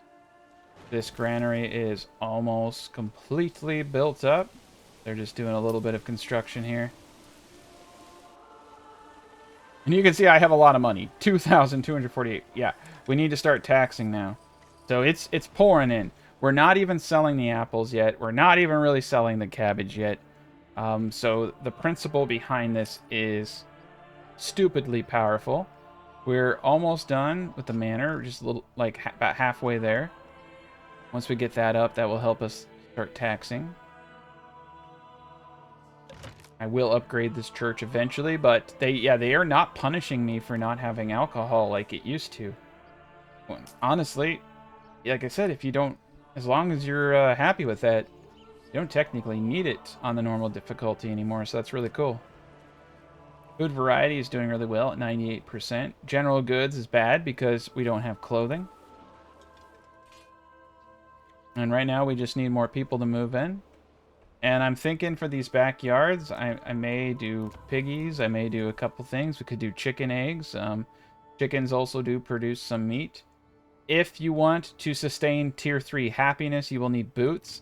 But technically, you don't need boots to get to tier 3, so you could just say, to hell with boots. It's just a way, if you provide the boots, it means you can tax them a little bit more, right? So those are kind of the motivations behind those ideas. So you may just say, you know what, I don't even want to give you guys boots. And gee golly, are we rich. My God. We have so much money. Let's order an ox. Alright, look at that. We got the Quincy's coming in now, I think. Yep, look at that. We got 56 pears, 19 apples. So pears are selling at 6 per. Apples we're selling at 4. Cabbage at 4. Carrots at 5. So, I mean, yeah, it just jacks up all this stuff. Berries at, 2. Carp at 5. So getting that perk increase, the base value of carp. Quincy's we could sell at 2. We're not producing enough of them. If you produce rye bread, you can sell that for a fortune too. It's pretty amazing. Wow, chicken sells for quite a lot. I'm almost tempted to just create a land of eggs and chicken meat. Just tier 1 houses and all, just, like KFC kind of town, and just supercharge it for meat. Sell meats. There's so many ways to make money using these origins now. It's actually quite amazing. And we're producing 739 carrots a year with this setup, which is crazy. So we're producing 739 carrots with just 4 of these plots. Nuts. So each of these is making a little less than 200, which is pretty good. That's pretty good. For half a Morgan, woof. That's amazing. That's actually more than it. Yeah, that's really optimized. You're getting like a perfect yield on that. And we're doing great. We have 7 sheep, 6 lambs, so we'll give it some time. We already have 32 wool. Already have 32 wool. That is crazy. Got 15 free families. I don't know what I'm going to do with the rest of these families. We're not doing any farming or anything, so we have like a ton of free families. I could have not built out these burgage plots here, and even with the broken system, housed everybody just fine. Now our manor is up, so let's go to taxes. I'm going to do a land tax of 100%. No, we're going to do a land tax of 10%. My God. Okay. Yeah, it's all the way up there. That's great. We're going to start taxing people. I think food is at 10 months, which is kind of crazy. We are selling a great quantity of our food, but we have plenty. I think, with that said, the smart play here would most likely be like chickens or pigs, to be honest. If we go to our environment tab, we'll see that the meadow is the biggest thing we have, and that's giving us a 57% chance for extra pig yields. It's also directly affecting the growth rate of wild animals and the berries we have. So we kind of want to keep the woodland environment, in my opinion. These are a work in progress right here. So farmland eventually, rural and urban development will have an impact. It's not in the game yet. So there's a lot of cool stuff that's coming. All right, weavers are up. I'm going to get one of the weavers going. And I'm going to get one of these burgage plots up as soon as I possibly can get the boards. Trying to figure out what's going on over here. Right, logging camps are not doing hot. Let's get full families. Definitely get a forester up over here. Start replanting. I feel like we're going to start potentially running out of woodland area. That is probably one issue with this map, actually. Check this out. We got 14 small shields. Why do we have 14 small shields? Okay, large shields. Cap that at 20. Okay, so it looks like we have 13 spears, no shields, because we're not producing enough boards. Everything's kind of ground to a halt. Now, when you're in this situation, everything grounds to a halt. What you should do is assign livestock to your saw pit. It's about the easiest way to get things going. And let's put 2 families in here and see if that gets... Yeah, there we go. That greased the wheel. Also gonna get another family in the large storehouse. Feel like this granary right here. What the heck? I said... Oh, when it upgraded... When it upgrades, it completely forgets everything that you set. So we don't want market stalls there. And now we have all these dirty, abandoned market stalls I have to destroy. I have to destroy them because I very much dislike the way they look. There we go. Now we're beautiful again. Yeah, so we're going to try a no-booze town. I don't think we're going to hit tier 3 in this build. I don't think we need to. And these houses, I'm not even going to go to tier 2 because then they'll consume clothing. But over here, I mean, I guess we could get apiaries at this point, since we have so many of these guys. So I'm going to get 5 apiaries to get us a 10% yield bonus. I think it will actually be useful now that I see how much we're producing. It'll be hundreds. And then plus we'll also get the honey. Now, I would love to get an animal pen up. Animal pens are great. You can get pork. You know, yeah, we're going to go for the pork. I think we're going to do all pigs in this area. So currently we have 41 plots constructed, which is a kind of a painful number. A very painful number. So painful, in fact, I'm going to destroy this house. If we get that to 40, then it lines with the 40 and 20 market stalls perfectly. What the heck? Went to 36. 37. Okay. Oh, I see. They're still building. They're still building.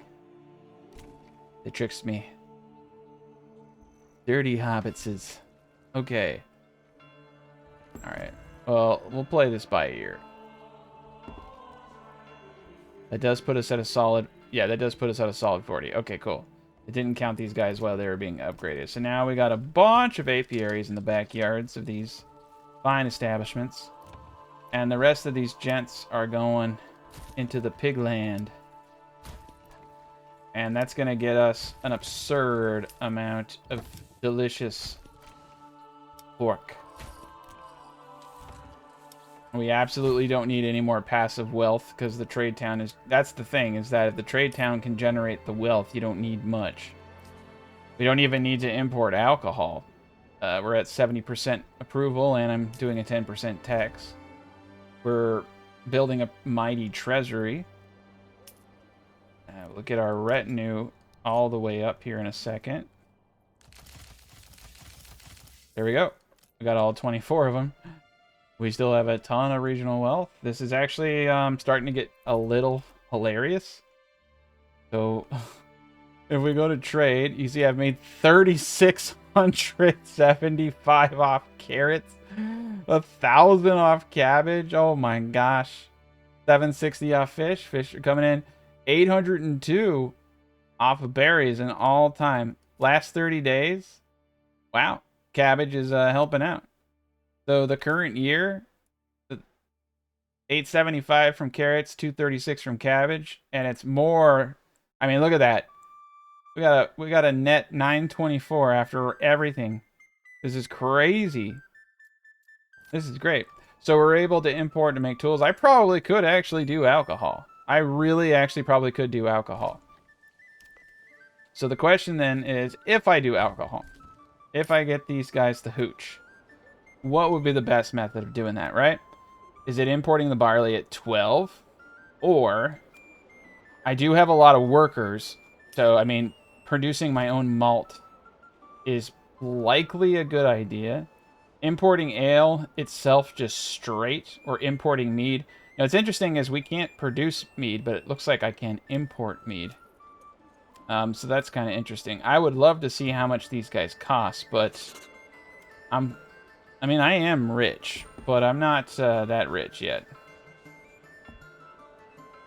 Wow, we have 60 spear surplus. What is going on? Okay, we have 63 spears. So I didn't put a limit. We're going back to iron parts. That's crazy. We have all this money and I like really messed it up. That's hilarious. Okay, we have 9 large shields and we have almost enough gents. So, all right, we're producing everything. Okay, we're producing crossbows again. And yeah, the shields, I'll just keep producing and we'll keep filling in those rolls. That's perfect.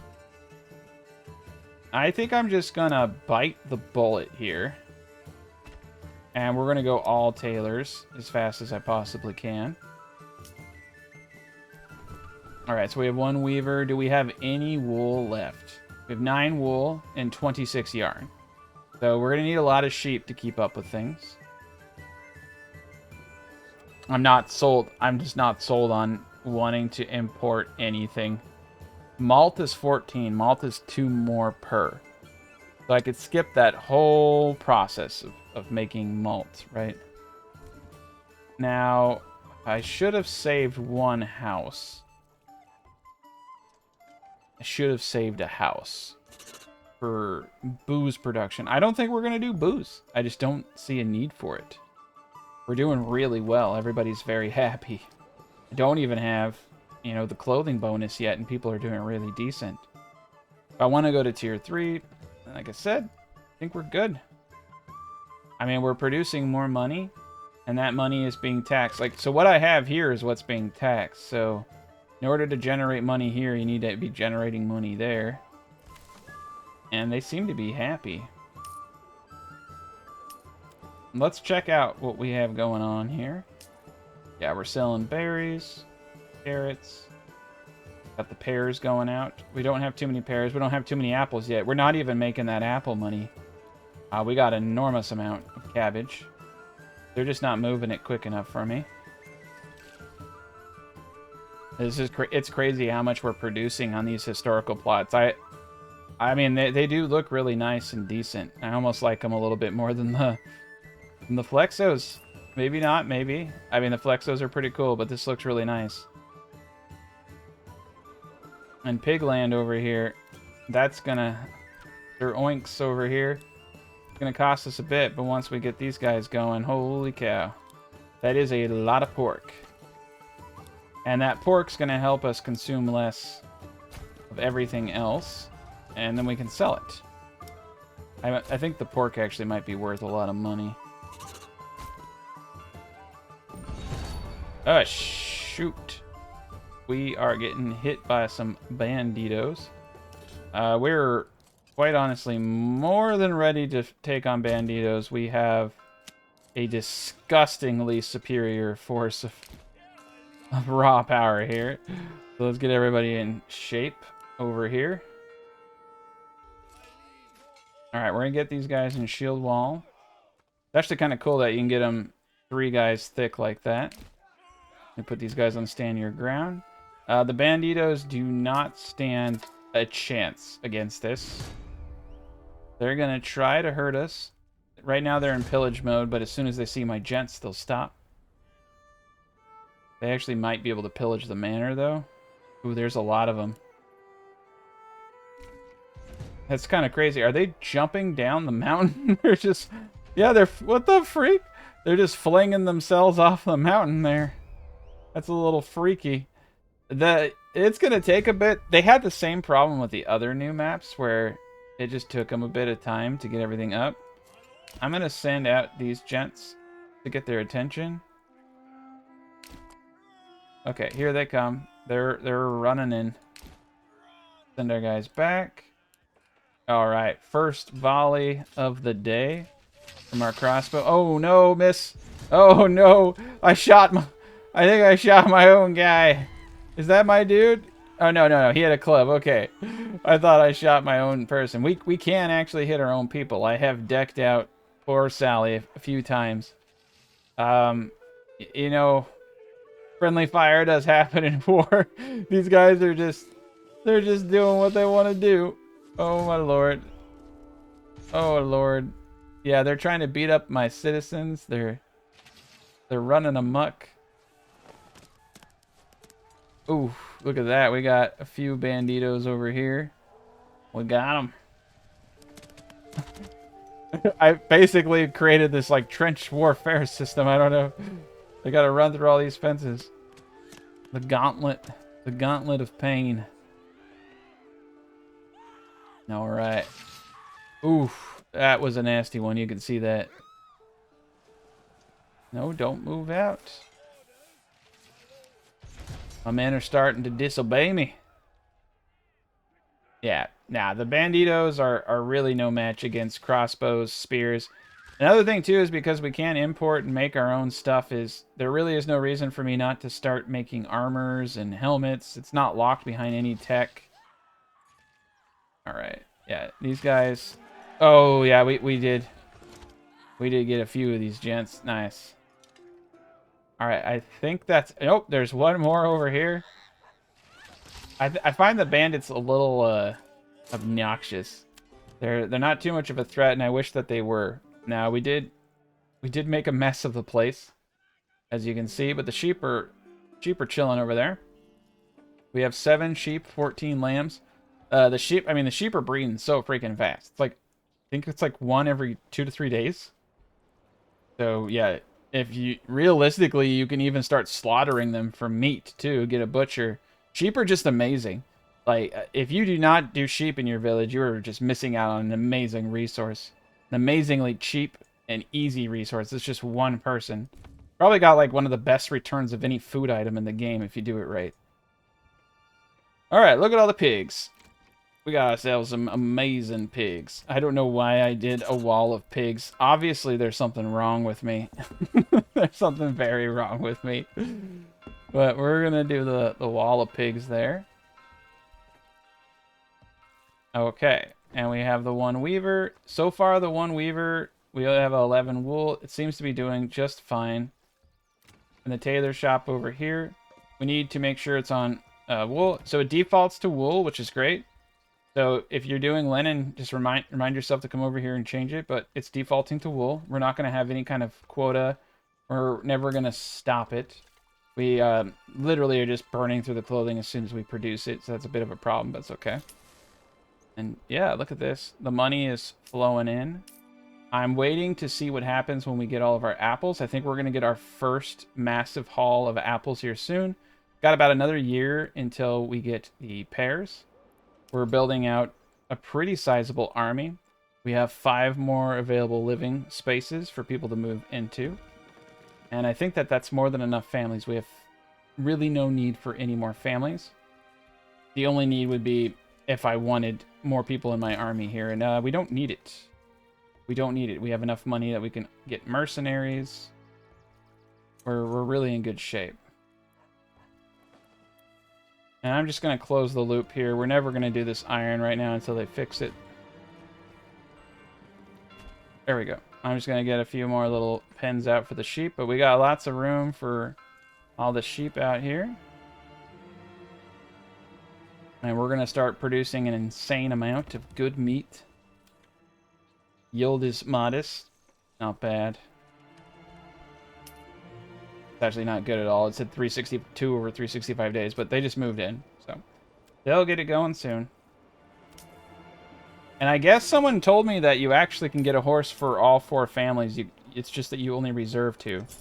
So I guess there is a point to having all 4 horses. I didn't know that, which is crazy, because I know quite a bit about the game. So I have to test that out, but it actually surprisingly does make sense. Like, I guess I just never really thought about it. I guess I was just assuming they would only use 2, because they could reserve 2, but technically speaking, each family should be able to. And, you know, the best way to do it is to look. So he's transporting ore. Oh, he's transporting ore, right? Like, literally moving it. Alright, well, we'll have to do it later. But here's one gent coming in, hopefully to buy some stuff from me. Oh, it's me. It's a me, I think.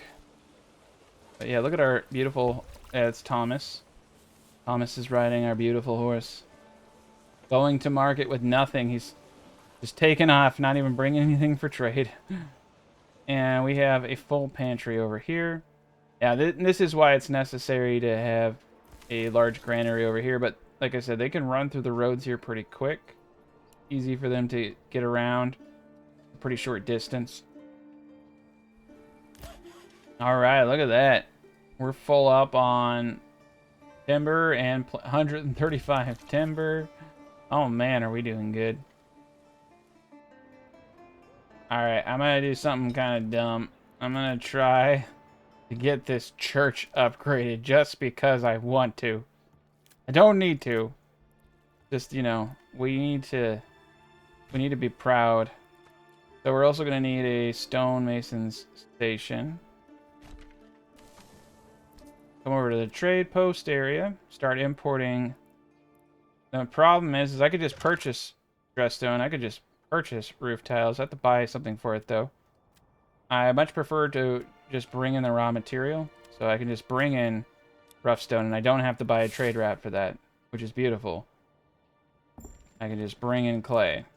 And I don't have to buy a trade wrap for that either. I just really need small amounts of these items. So one person in the stonemasons, we're just going to put a limit of 10. Actually, let's put a limit of 20. I think it takes 20. Clay furnace, we'll do a limit of 20 roof tiles. That way we're never overproducing and we're not just infinitely bringing in materials. It's a good way to balance your budgets that way. Cap it so it doesn't go out of hand. All right, yeah, the fishy guys are doing an insane job.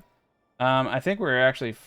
I think maybe the old method of fishing is not good with the 2/3. I think we should just do half. I'm going to just try. It's a little bit less than half at 150. We'll try that with 2 families and see if that's good enough. We're getting a lot of good sheep going here. We have 1.1 thousand food, 308 carrots, 162 cabbage, 102 apples. I am actually quasi-wondering if these plots are too big for them, but I guess we'll find out. They're bringing in... Oh, the problem here is the pantry. We need to get this to tier 2. That's the problem. Okay. And 33 here. I'm going to get just like 5 people going in the granary now. I feel like we're hitting a bottleneck because everyone is yielding at the same time, right? And their pantries get full. I mean, that is the one advantage to having a tier 3 house too, is that it really ups that pantry amount. And so we just need to make sure we're not losing out on these really awesome yields, but I think we're in good shape. All right, we got 17. I'm going to put one more into the Weaver workshop.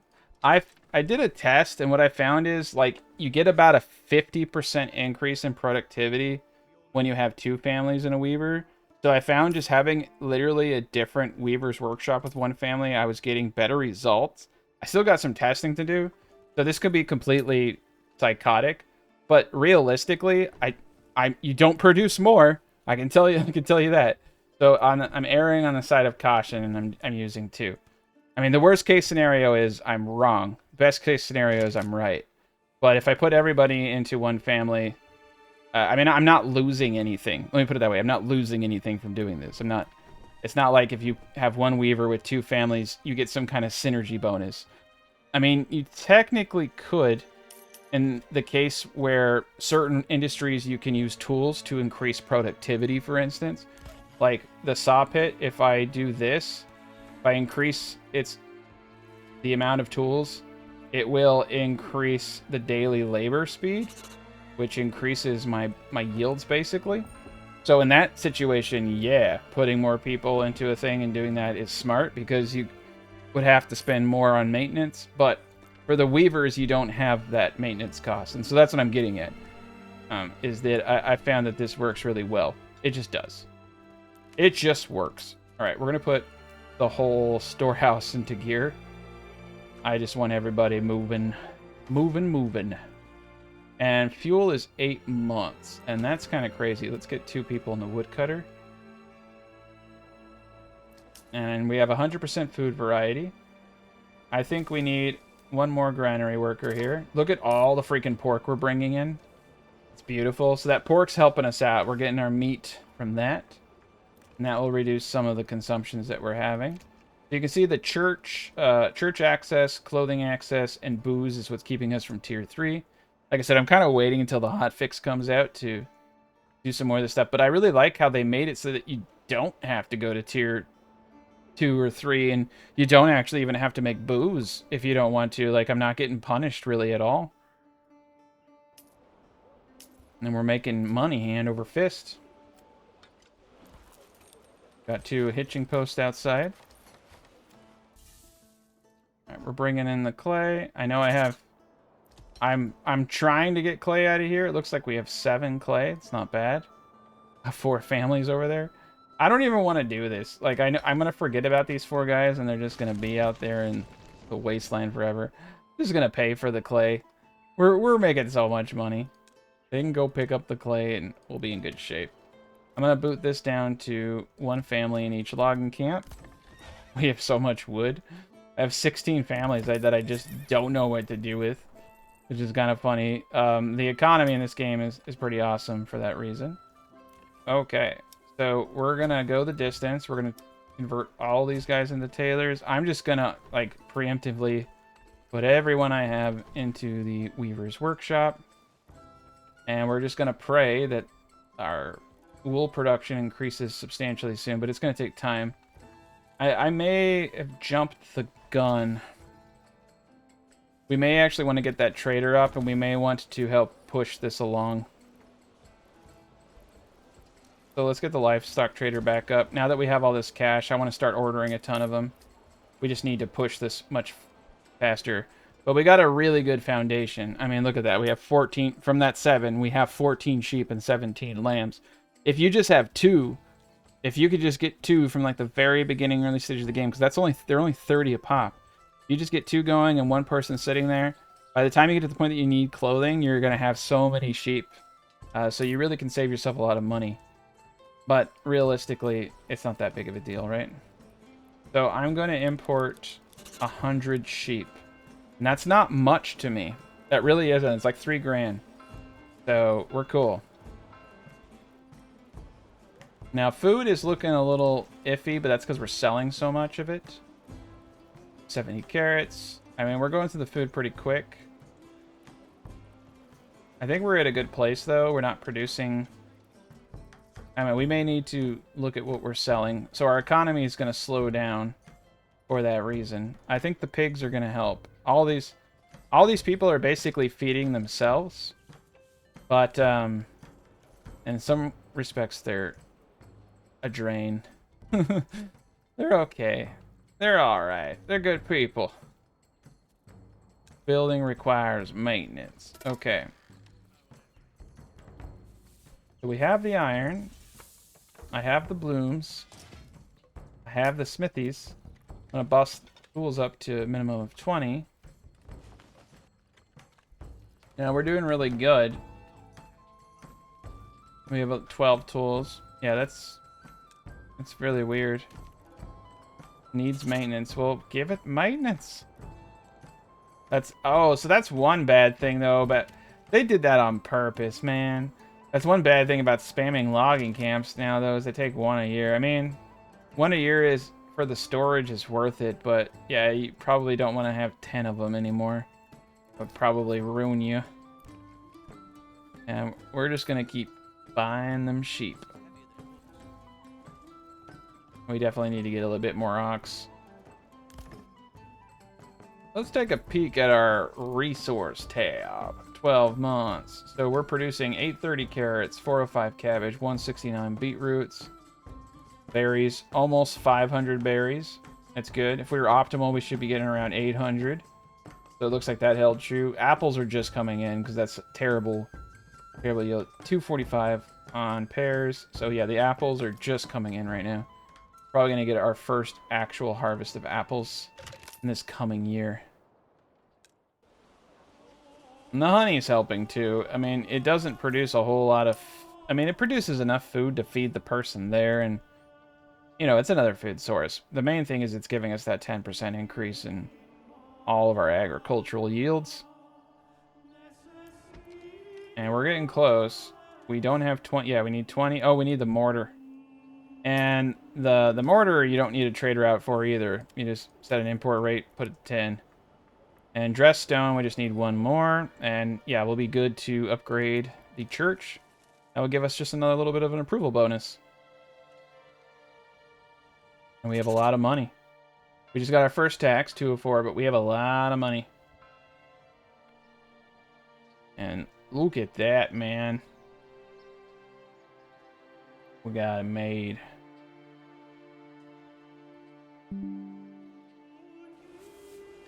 Yeah, this is looking really sharp. Go in the first person view for a second, because the whole town is alive now. Took a while to get this all built, and that tree is blocking our amazing view. If we come down to the market area here, we can just see farmland as far as the eye can see. Pretty crazy. Yeah, this is looking good. See everybody in their fields working. That's really cool, actually, to see everyone in the fields working.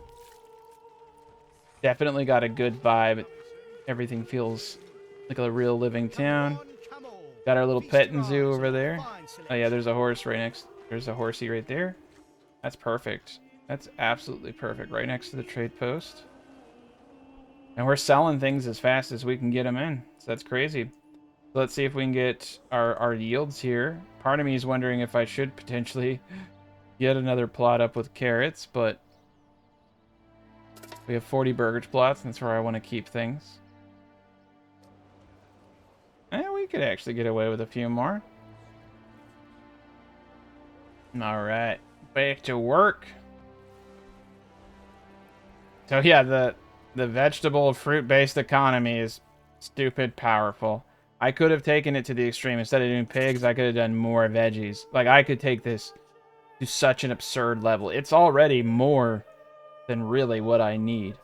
We've built out an army. I could start making, you know, gamisons and helmets, and I could really start just flooring this place. But we have a good-sized army. We're just missing recruits right now. We have all the equipment. And we do have 25 sheep, 21 lambs. Oh, we have everything to upgrade the church. Yay! Okay. Church is upgraded. I'm actually going to turn off the imports because I feel like it may be hurting us. Like, we may not be getting other things that we want because it's prioritizing those items. So, no more rough stone. And no more clay. And no more mortar. We're just going to import raw iron, and that's it.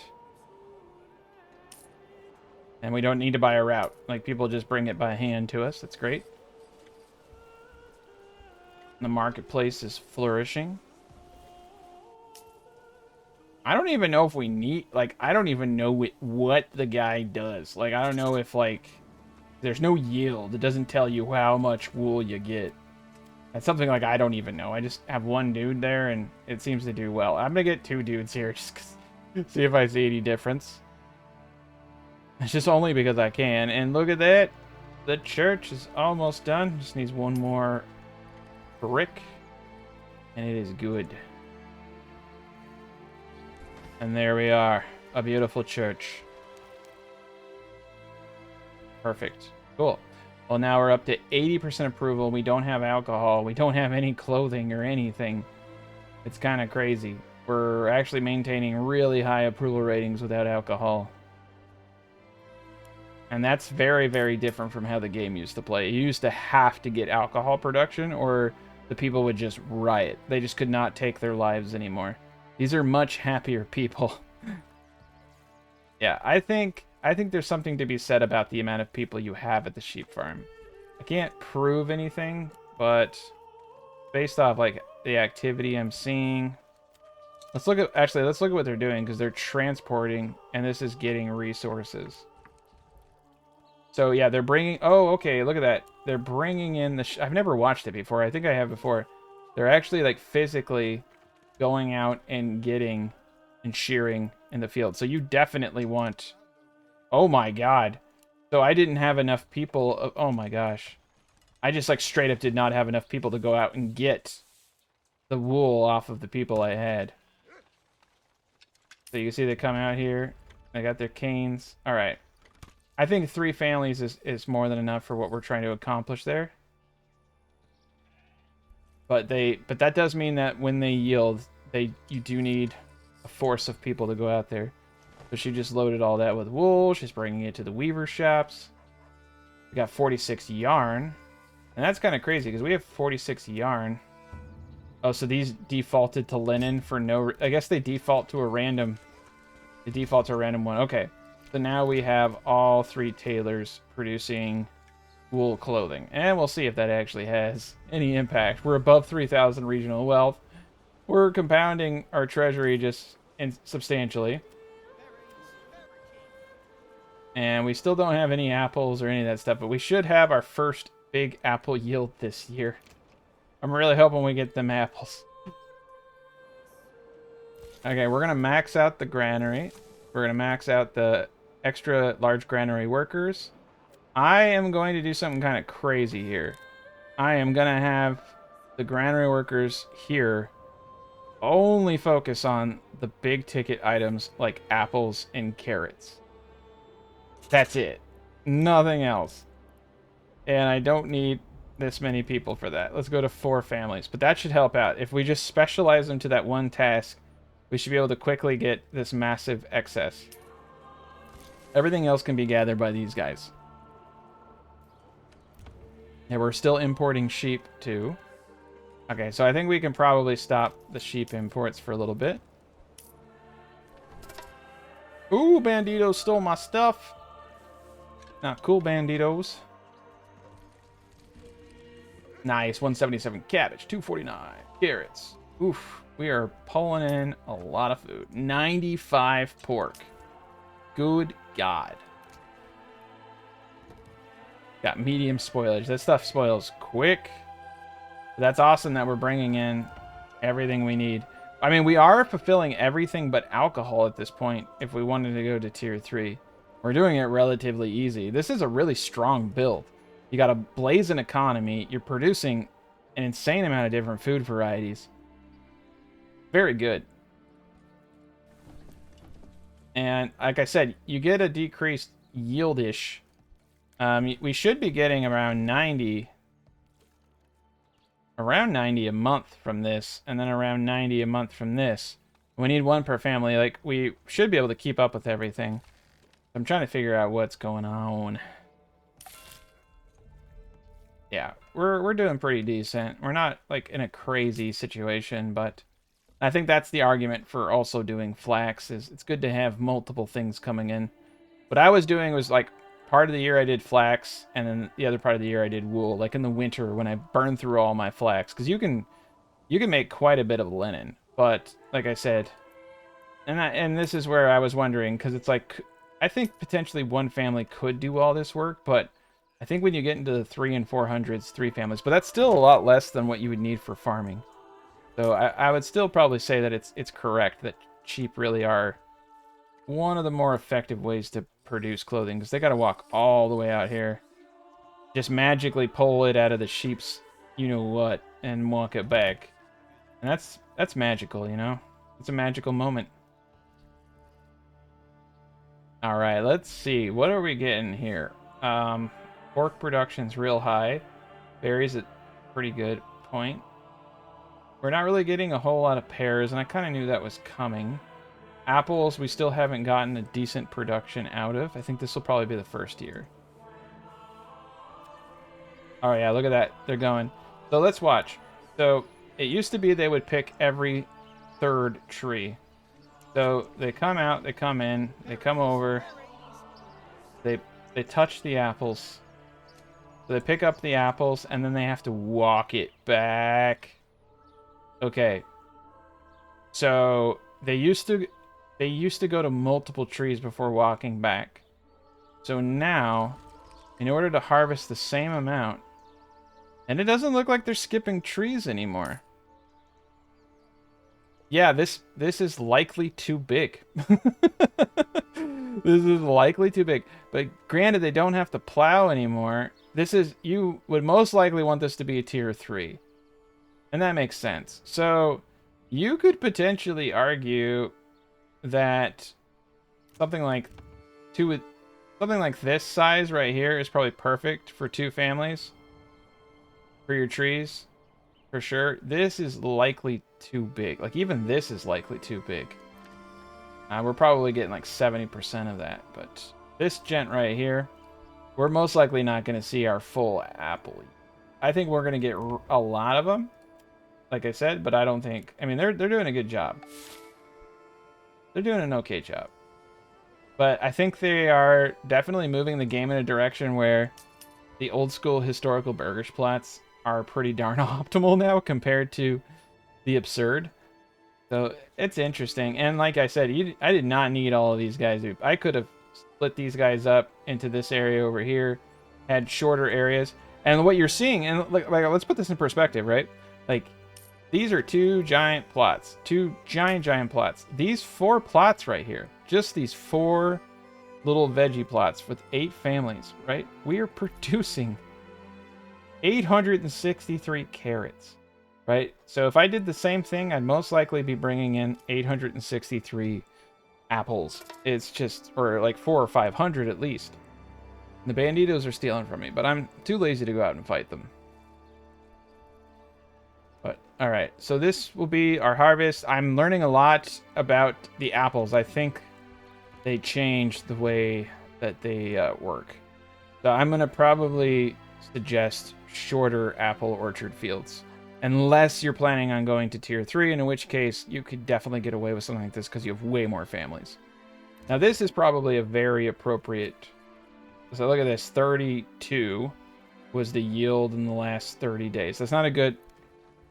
It's not a good instrument of what's going on, because it's only 30 days. Yeah, 24. That doesn't tell us a good picture of what's actually going on. Over here, 9. Yeah, we need... What I need is in a year. 30 days, 4. Okay. So, yeah, we're having a hard time. That was a pretty abysmal yield of the apples. I would say I feel pretty strongly that you cannot get away with large apple fields anymore. And that's a bummer. First I thought it was the bottleneck here. But anywho, gents, this has been a long gameplay. I have 1.2 thousand food. We're doing really, really, really well. We're definitely going to try shorter plots on all of the fruit-bearing entities. Thank you all so much for watching. I hope you enjoyed my very beautiful historical city. Special shout out to my patrons and members. Subscribe to the channel if you like long-form movies. I'm going to be covering more than just Manor Lords. Have a good rest of your day.